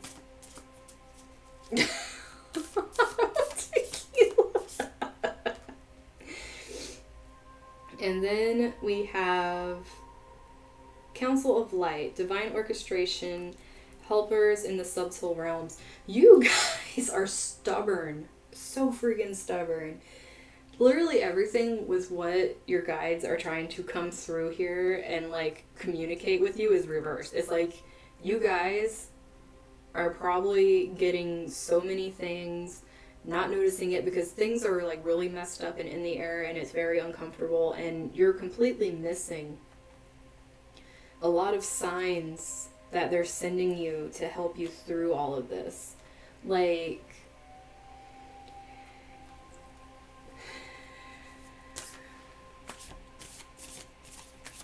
this is my group that needs to start listening. Oh my god. Another pillar of light. Your vibration is rising. You are the oracle. Like, they're trying to tell you, you know the answers already. Like, why are you asking other people? Like, why are you asking somebody else when you know the answers? And the only reason you feel like you don't know them is because you're depending on what other people are telling you. Because it's more comfortable for you, because, you know, that is a Libra trait, to be people-pleasing or to create harmony by making themselves smaller. It's like, no. What are you being pulled to do? It's probably something that's pioneering, because Aries is the pioneer. It's something where you have to go out and do something that probably scares the shit out of you. But you're like, that makes me very uncomfortable. If it makes you uncomfortable, like, what are you waiting for? This whole reading is literally telling you it's gonna make you uncomfortable. So, in the bottom of the deck, guys, come on. Warrior woman. I'm over here talking about the warrior, and we got warrior woman. Have you answered your deepest calling? I swear, if you guys start getting phone calls trying to make you do shit, I swear. Because this is some energy where it's just like they are tired of being like straight up ignored. Like, are you listening? Hello? Like, that kind of energy. So, sorry about another mini earthquake. But, just do it. But, so pink opal, in addition to healing matters of the heart, the pink opal meaning encourages the release of fear, worry, or anxiety. Okay, I'm just going to keep reading. It helps to dissipate stress, allowing you to be more centered and calm. It brings peace and release to one's heart, allowing one to discharge past trauma, tension, and stress.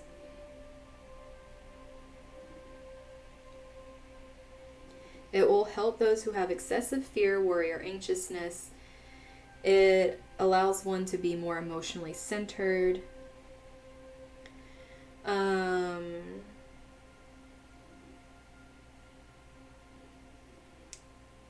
It's excellent for helping with sleeping or nightmares.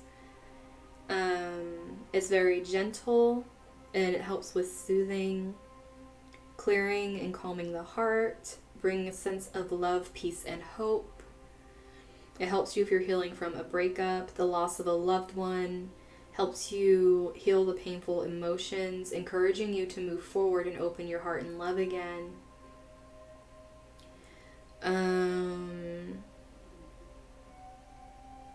It's also associated with past lives in the world of dreams, and these are places from which old wounds can come to the surface.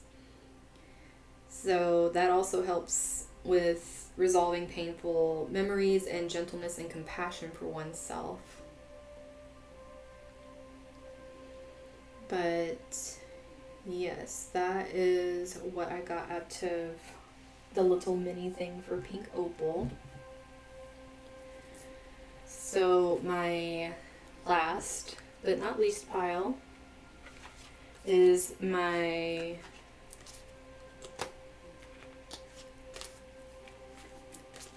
Dragon Septarian Flame Crystal.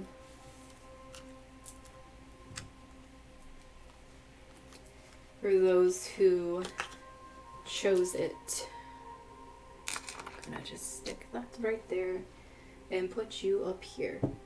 There.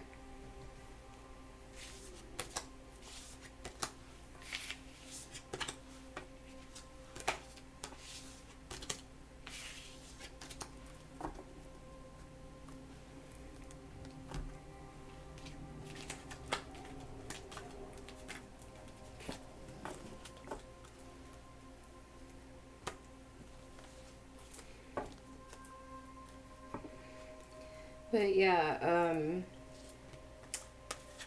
that's kind of, from what you guys are saying, kind of like a really good example of the kind of energies I was saying with people being very attached to having something else as their identity instead of having their own identity, and then retaliating out of someone who possibly they feel is attacking their identity because it somehow can be related to what they are choosing to attach themselves to, because that form of attachment is unhealthy. Like I was saying, it's consuming, it's obsessive. You don't want that kind of North Node energy to be your connection to your soul and your peace, and also the way you are viewing family, your roots, and also your ancestors as well. So that's pretty much just a real-time example of what I was just saying. And the conjunction happened at like 10:20 a.m. PST and 1:20 p.m. Eastern. So it's already happened. We're like straight up in the energy right now. So that's a good real-time thing to be seeing over there with that discordance. But let's see, for my Dragon Septarian peoples, Jupiter just coming straight out for you guys. Just leap straight into that shit. Just do it. Like, 8th house. Look at this. Man, you guys are just going for it. Virgo energy. Man, and these are all upright. This is you guys like tuning into this energy. Like, we're gonna make this energy work. Pisces, you guys got both Virgo. This is my pile that's like, we are integrating this Virgo and Pisces energy, and I'm bringing these blessings. I am not gonna sit here and be scared of the unknown. I'm gonna jump into this transformation head first and just dive into these energies, because we are ready to go. Like, I am ready. It's like, this is my group that's like, I'm bounding right now. I want to go for it. I'm excited. Let's go do this. Like, this is my really excited group that's just like, let's just fucking go. But you guys, just make sure you are taking care of yourselves while you're doing this. Because obviously when you're very excited and you're doing something and you're really like, you know, this is your passion, this is what is like meant, it's coming out and it's happening for you. It's like, it gets very exciting, but then you can like really wear yourself down extremely quickly.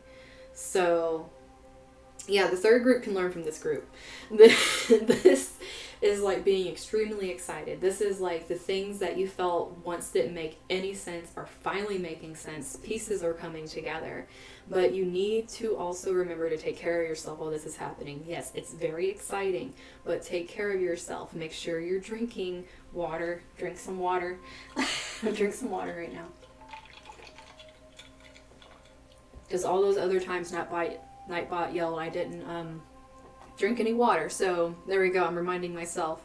But with this energy right here, it's literally like this point of like, and you guys don't care if it's a point of no return. You're just like, I'm fucking going, dude. Like, it's just off over here. And what's really interesting is you have the very grounded, analytical Virgo energy and the very dreamy, subconscious Pisces energy that we're having these interceptions in right now that you're just bringing out. It's like, oh, hell no. Like, this is the energy I need to transform my life. And I'm just throwing it out there. And I'm gonna, like, this is having a lot of courage to just step in. Like, this is straight up stepping into some power with this group. And this bottom of the deck, this is like your guys' overall energy right now. Did my thing freeze? Come on now. My thing better start working. Okay. It looked like it froze to me. I don't know if it froze for you guys. But this bottom of the deck energy, like how everyone else is being told find this energy, this is your overall energy. This is like, I am a fucking goddess, okay? And I am sacred, and I'm not anyone, no one's shaking my peace. you guys can be on your merry way. This is the group that has it going on right now. They're just like, I have been trying. I've been working for this, and no one's taken this away from me. Like, these are the people that have been taking this time very freaking seriously. And now they're going to start reaping some rewards because they're like, I am fully in surrender mode. I am just letting this crap happen. Like, I know what I need to do right now. And if you don't, like, you are so in the mode that you're getting the answers about what you need to do. Yeah, this right here, what a big changing point for you guys was the lunar eclipse. Because basically you guys went from Intrigue Water Peas by Sarah. But have a good night. But this energy right here is like that last eclipse. You were having that lunar eclipse. You were having trouble with learning this change in perception, feeling like you knew everything. And now you're finally stepping into this energy where it's like, wait, like, change is good. Like, you guys are finally starting to understand that change is good. And it's good that I don't know everything, because that means there's always stuff for me to learn, and that's fun. It's like you're starting to finally understand the beauty in not knowing everything, which makes life very enjoyable, because it's like, you know, you can always learn, and it makes it fun instead of making it like really tedious work. And this coming out here, it's like nothing is missing, okay? Because like we had before, with this being reversed, nothing's missing here. You're finally realizing that the things that aren't there are supposed to not be there. It's like you are fine with it. You're coming to terms with it. You're realizing it's healthy for some of those things to not be there. And you're completely fine with it. But this could also deal with coming to terms with people who are not there anymore, because you have 8th house here and Pisces, and that's really making me think of the subconscious realm, the other realm. There could be people, and this is for a select few of you, that could have lost somebody, and that's what jump-started this change, is because before you were very stubborn, you felt like you knew everything, and then through losing this person, whether they walked out of your life or whether you literally lost them on the physical plane, they're still with you spiritually, but you knew through losing this person and them not being in your life anymore that you had to start taking care of yourself, because who else will? And it really pushed you to start changing your perspective on things and realizing that there is more to life than what you were previously seeing. So if you did lose somebody around this time and it started this shift for you, then just know you are on the right track. Like, you're doing what you're supposed to be doing right now, and they're proud of you. And then, yeah, because this right here, I feel like definitely goes with this, because suppressing the emotions at first is probably how you dealt with it, especially with this Virgo Pisces energy. It's almost like you were trying to learn how to balance your emotions. So through this and through understanding you don't know everything, it's like you're trying to come to terms with it, what your emotions are still. And by taking this leap of faith, by understanding these energies, you're going to bring this healing to where you feel like you don't want to allow it yet, because this is also this energy of like allowing healing to happen, allowing yourself to be gentle with yourself, and then allowing yourself to have compassion for others that maybe fell short of the mark and made you feel like your feelings weren't valid. It's like being able to have compassion for where they are and then be gentle with yourself and allow those feelings. Especially if they were very critical of you, or possibly you were very critical of somebody else and you ended up losing them. It's really making you become more in tune with your emotions instead of repressing them and coming off as the cold person and literally pushing in the transformation again. I think every pile got transformation. But, it's like really bringing on this huge transformation here of realizing where you came from, hitting the transformation mark and running into the energy, because you're realizing where you were before wasn't doing jack diddly for you. Like, you're realizing that energy you were in before where you just felt you were compensating for insecurities in a lot of ways. And that's why going through this now, it's like you're learning that it's fine. You don't have to be insecure about not knowing everything, because everybody doesn't know everything. It's okay to go through changes. Changes are tough, especially if some of you are earth signs here, sitting here feeling like freaking change is like the bane of the earth here, because it's like we don't want change. We like being comfortable. You guys really got rocked by that Uranus going through Taurus. But this whole thing is really becoming more in tune and being comfortable with the human experience, with what we go through as humans, whether that is death, whether that is emotions, whether that is understanding our own minds, going through changes, which are the only constant we really experience, and allowing that to transform you in a way that's allowing you to release the idea of what society has placed on you for being the correct way to deal with these things. You're doing it in your own way, and in doing that, you're transforming your own world. And you are, just by a byproduct, going to change your own fortune that way.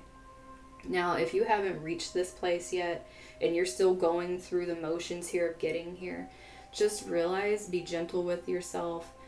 Don't feel like you need to force things to happen faster, because some of this needs a lot of healing, especially if it deals with the loss of someone you really love. Like, allow yourself time for healing, and allow yourself to feel through the emotions, so that way you can go through this transformation and really let yourself experience life again. Because the only way you guys are going to be able to do that is this group me. But the only way you're going to be able to do that is by letting yourself experience life instead of trying to shut it out. I'm telling you guys, with this change thing over here, like, some of you guys really lost something that had a big impact on you that jump started this, or is going to jump start it. But because this Queen of Coins being reversed, it's like, this is like you having no value given to yourself. Like, this is supposed to be this building comfortable, like, really secure energy that is like the Empress as well. It's like this energy of allowing these things to freely come to you, and it's like blocking it off because you don't feel worthy. Possibly you feel this connection to what was lost as a loss of yourself, when in reality, like, you're always whole wherever you are. And then we have the Knight of Swords coming in here with this I know thing, and it's like what I was saying. Move forward with the knowledge that you don't know everything, that you want to learn, that you want to bring messages to people about what you know, but you also want to learn from them. It needs to be reciprocal in order for you to be able to actually learn things that help you come out of this energy if you're still stuck in it. For those that have already gone through this and they're in this process right now, I think there's 2 different levels to where you guys are right now. But for those that are still stuck in this energy and trying to find themselves, the more you can communicate with others and start bringing out these sides of you that you repressed because of what happened, that's going to expedite the transformation. But that's only if you want to. Like, some of you really need your time. Some of you really need to be able to do deep dives and do the healing for this and not rush it. Because half-baked rushing it, if you haven't really done the healing, isn't going to help you get out of this. It's going to knock you back again and make you have to do it again, which is going to kind of suck. Then we got the 10 of Pentacles. Like, and the thing is, the 8th house can be other people's money as well, and other properties and things like that. Some of you might have actually inherited certain things, whether it's physical property, money, like whatever it could be, from losing this person. Like, whether it was a breakup and you got the house, or you lost someone and literally inherited their stuff. This could easily be like you came into a windfall of, it's like this was something that was built up, that was created, and then it came to you. Because this is something that's very stable, but this could also be your way of communicating with yourself, because there's Virgo energy here, and it's like creating that stable foundation that brings you success through your own inner dialogue. Because you need to be able to move out of this like self-destructive energy where you're just letting yourself devalue yourself, possibly put yourself down when you're talking to other people, so they feel it's okay to do that with you. And then we have the Four of Coins in reverse. Okay, so with this energy coming out, this is like really making me feel like with this that came in, it's almost like since you lost something and this came in, you're already feeling like you can lose something else. It's like you haven't, for the people that haven't been able to just let go and realize, okay, this happened and I am in the process of healing, or I have healed and I'm moving forward into this energy. Like, obviously it's different for you, but for the people that are still in this energy, this whole thing right here is actually causing you to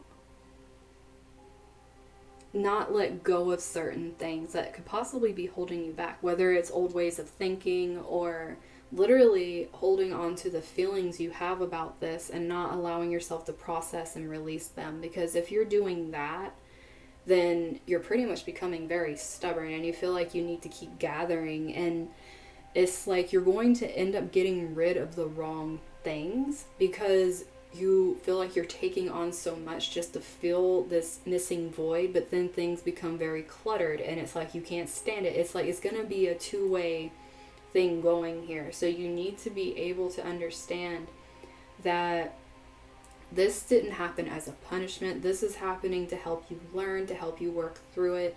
You might have gotten a blessing out of it one way or another, but you're sitting here like, how the hell is this a blessing compared to what I lost? It's like, that's not how Jupiter operates. If you're trying to move into Jupiter's energy right now, you need to move out of this stubborn earth energy and start moving into this air energy with Jupiter, because it moved out of the earth energy, okay? It's like it's done with the earth energy. It's in air energy. It wants you to expand your horizons. It wants you to see beyond what you're seeing right now. So allow yourself to take that leap of faith and have more courage with what you want to do, as opposed to feeling like you just lack completely everything. And that's also a form of not being grateful as well, which kind of hinders blessings too. Like I was saying, jump, leap, do what you need to. Like, don't block yourself off, guys. Like, literally blocking yourself from being able to do what you need to process your emotions is just going to keep you stunted. It's going to make it to where you're stifled, you're not moving forward, or you're just being completely reckless because you haven't healed things and you're lashing. That is not going to help anything in this situation, especially when you just want to communicate it. So if you're communicating some really messed up stuff to people because you're hurt and upset, that's not going to really be bringing you in any blessings. I'll let you know that much. That's going to start bringing that reaping karma of Saturn coming and turning around and smacking you like you need to get your shit together. So be aware of what you're sticking out on other people.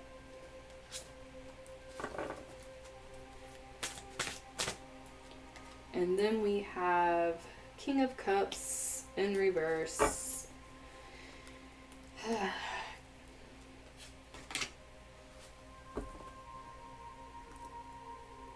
Transform this energy, guys. This needs to be upright, peoples that are having trouble moving out of this energy. You being, like I was saying, don't go lashing out at people. Don't try to manipulate people, and don't allow other people to manipulate you. Like, this energy is like very tied in to old ways of thinking and old ways of communicating emotion. And it needs to change because this was a huge change in your life and the old isn't going to work with it. You need to be more in the energy that's going to help you, not the one that's hurting you right now. Like, this is really making me think of that Neptune that's in the interception where it's like, how the hell do I use this energy? It's very weird and it's wonky, but yet it's connected to a bunch of shit that can cause problems right now. This is literally trying to make it to where you guys can pull out of that. Like, you need to not be sitting in the Neptune energy where you're doing things out of escapism or trying to push your will on other people and just be manipulative and asinine. And like, and if people are doing that to you, like, see this, drop the illusion, people. Just drop it. Like, you know what the truth is here. You know what you're doing too. If someone's doing it to you, you know the truth of the situation. Don't sit there and lie to yourself about it. But also, you know what you're doing too. So don't sit there and act innocent if you know you're causing some bullshit right now. And you need to like step up to the plate here. Even if you're feeling emotional and like you don't want to talk about it, that's no reason to go around being asshats to people. Like, seriously, there's two very distinct energies in this one pile. And no, I'm not doing two separate readings. I have been on here long enough. I'm not doing two separate readings. But, already flipping out. We got 11th house, the edge. Oh, thank you, hun. So, I don't know how many times I gotta say this with you guys, because all these are coming out over here. It's like you're being pushed to the edge of what you can stand, basically. It's like you're being pushed to your absolute limit with what this is. And this is like a make or break for you guys. Because I think these are the people that are literally going to, are in some very beautiful energy right now because true shit happened. Or these are the people that are very adverse to change and they are refusing to because it's going to change their world and they know it, and they are just like completely, they are just completely rejecting it, like fuck this. But it's like, you guys that got pushed to the edge and you're like, okay, I'll take it, I'll do what I need to, like, you guys are stepping into some beautiful energy you created. But for those of you that are like completely like not allowing it and you're stifling the transformation, okay, like we got two transformations coming out over here. For those of you that are stifling this Pluto energy and this transformation, like I said, it's up there doing that lovely square to Mars right now. This anger's coming out. Like I was saying, like, quit throwing misplaced anger at people.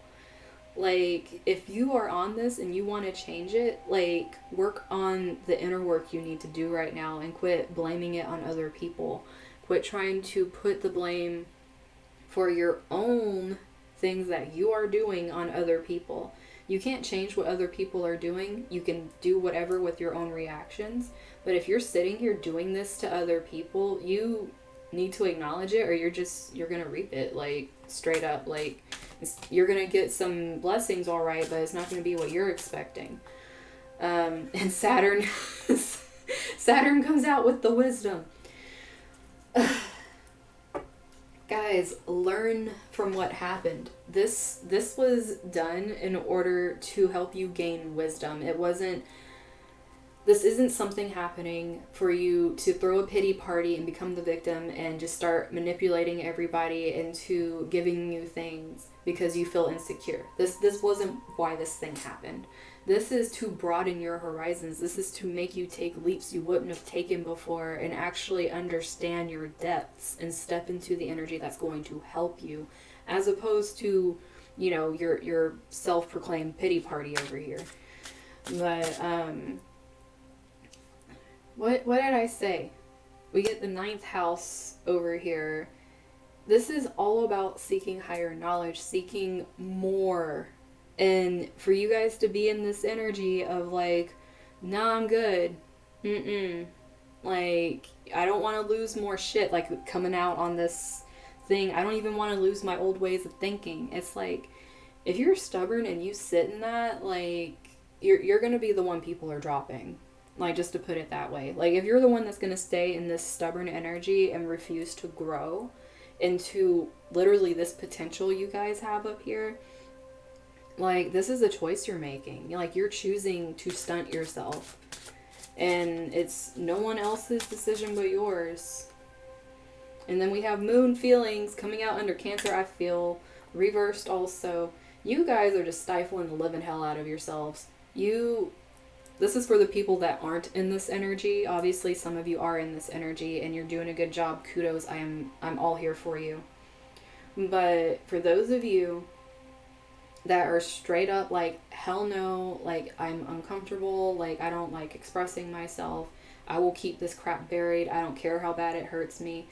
Like, you're choosing to throw all this away. Like, you're literally choosing to throw it away.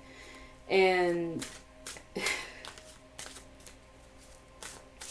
the door's like wide open for you guys. And we got Mercury communication coming out over here. Like I was saying, how you are communicating with people right now is important. Like, the way you are throwing your emotions on people, if that's what you're doing, like, you need to reevaluate and, like, kind of go down and start communicating with yourself here. Like, you need to change this inner dialogue you have, because the inner dialogue you have is reflecting outward and it's going on to other people. Now, for those of you that are in this energy, this is really about, like, how you guys are stepping into this. This is like the wisdom you gained and you actually leading through this wisdom you've gained. Like, this is you stepping into it and bringing out this knowledge of the unknown and being able to share it, but also ground it in reality and have this practical approach to it, because you know nothing can shake you. So you are fine with putting your communication out there. You don't care how other people take it, because you know you went through what you needed to gain the wisdom in order to speak your truth. And then bottom of the deck, we have the 5th house with passion being reversed. For those of you that feel like your life is devoid of passion and you've lost your zest for life, this is what I'm talking about. This is the huge block. You were pushed to the edge in order to learn how to regain that passion for life, to see everything through a new lens. If you're not allowing yourself to do that, like, you're just going to close off your heart. Literally, it's just completely, you're going to shut it down. You're going to shut down your creativity. You're going to shut down your will to explore your own dreams that you want to go after. It's like just a complete shutdown is what you guys are going to do.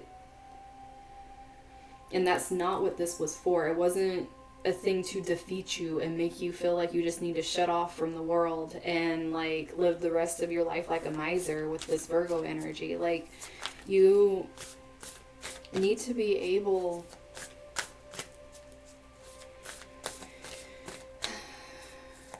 guys,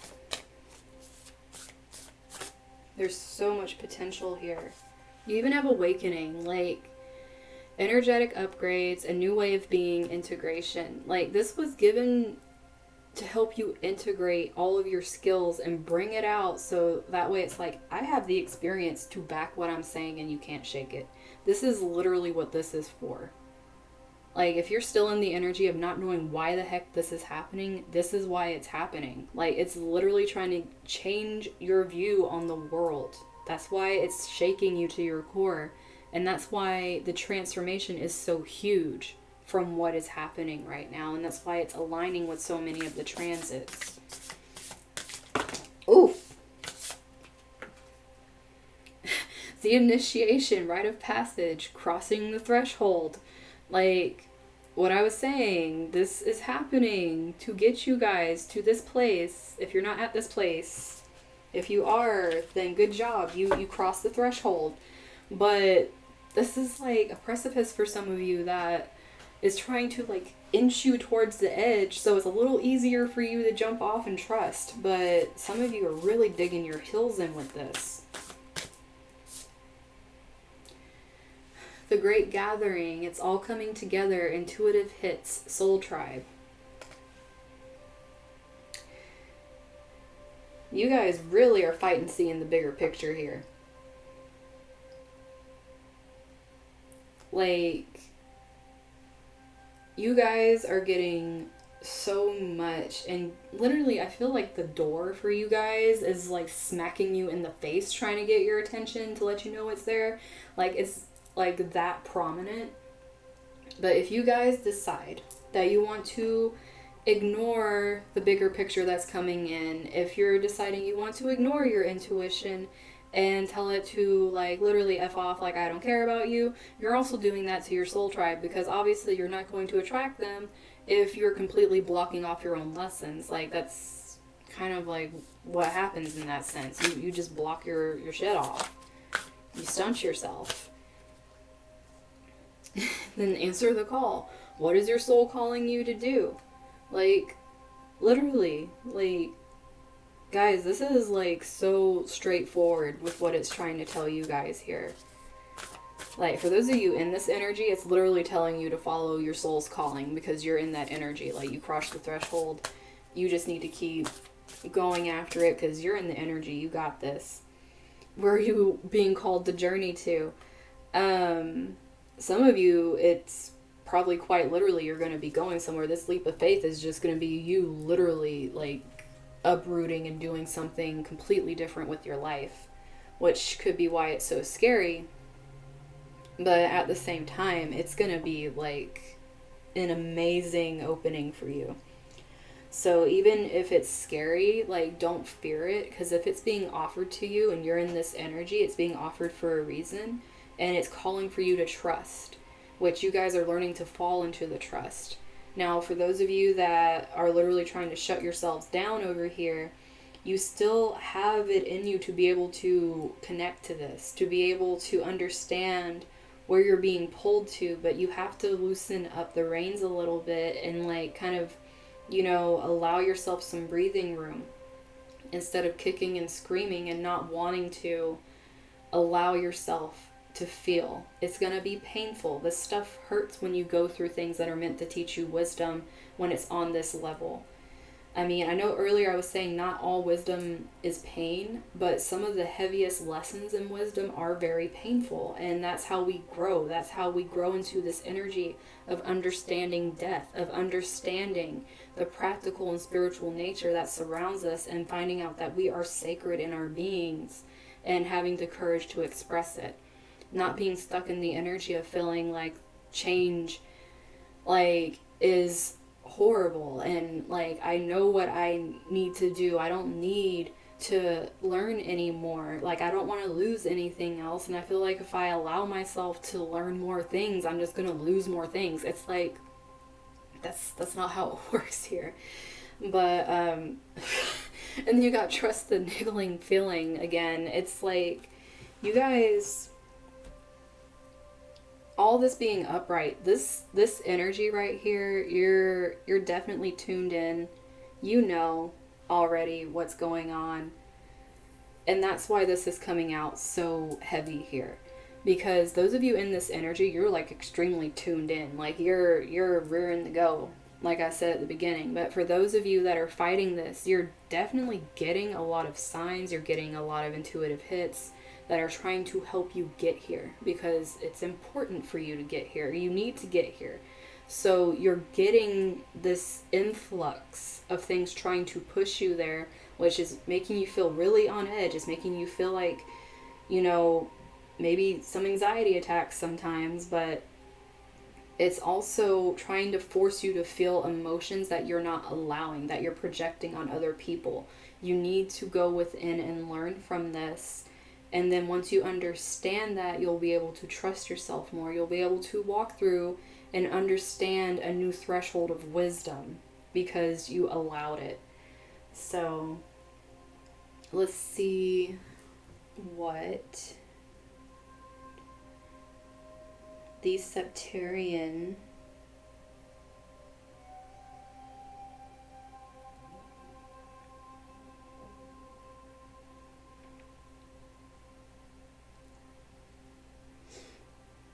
okay, so it's a wonderful stone to wear or carry with you if you speak in public.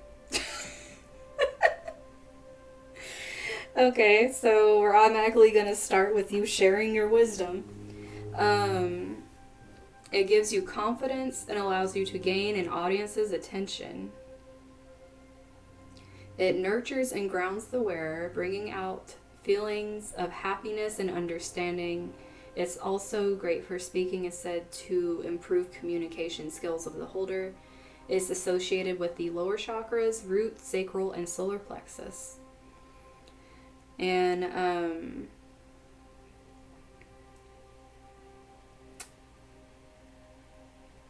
let me see.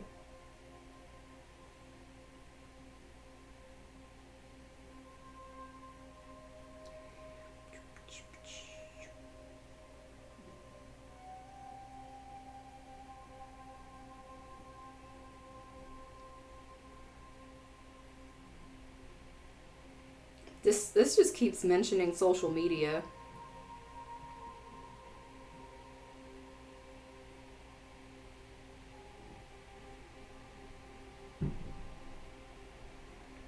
But it could also have the opposite effect too, which this is interesting because it can make you realize, especially, I think this is for those that are lashing out. This can bring awareness to you oversharing on social media and make you realize that you need to go inwards and do some healing.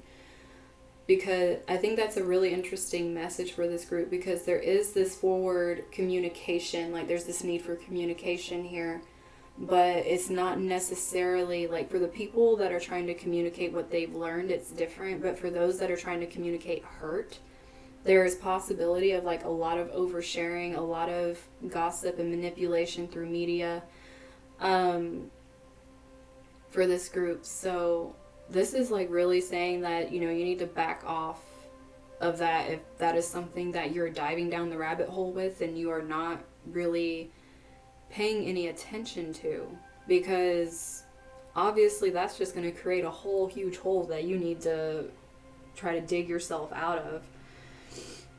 It literally says you will understand that not everyone needs to know every little thing about you and your life, and that having an air of mystery and a sense of privacy is still very important these days. Well then.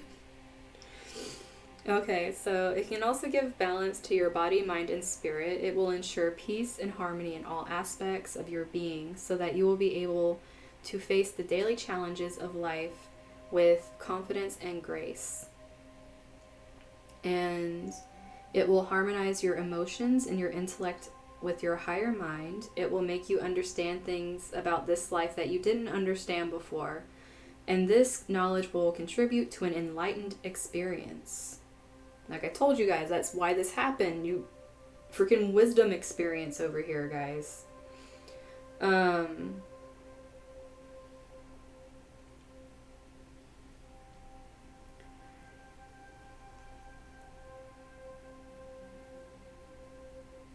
It can give the energy that can, like, this is for people that are actually wanting to do social media. It gives the energy that will affect your audience on a personal level and make them feel like you are directly speaking to them. It will keep them engaged. It will keep their interest long after you finish talking. And it can help you relax as well. So it's really good to use for calming.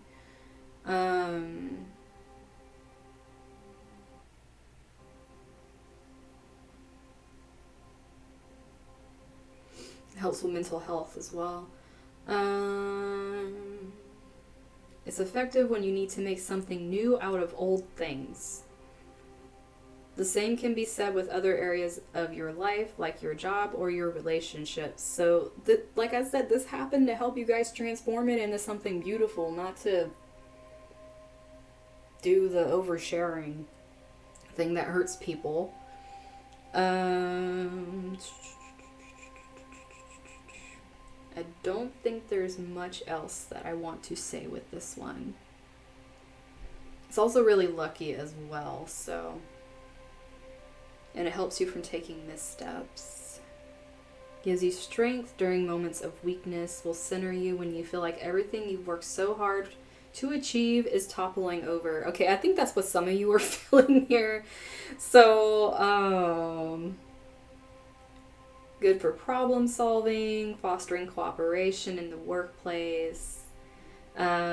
Mitigates tendencies to show off or display a know-it-all attitude. What did I say about being stuck in that rigid I know everything attitude?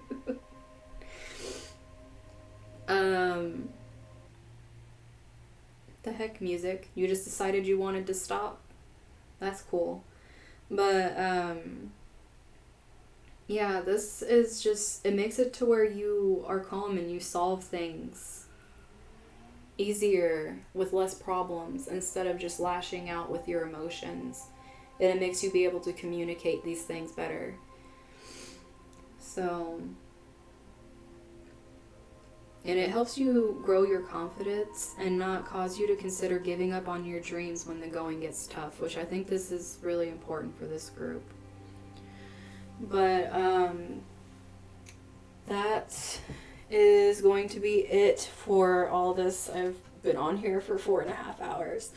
I am going to end it here, and like I said, the new Discord is open. Come join it. Come have fun with everybody.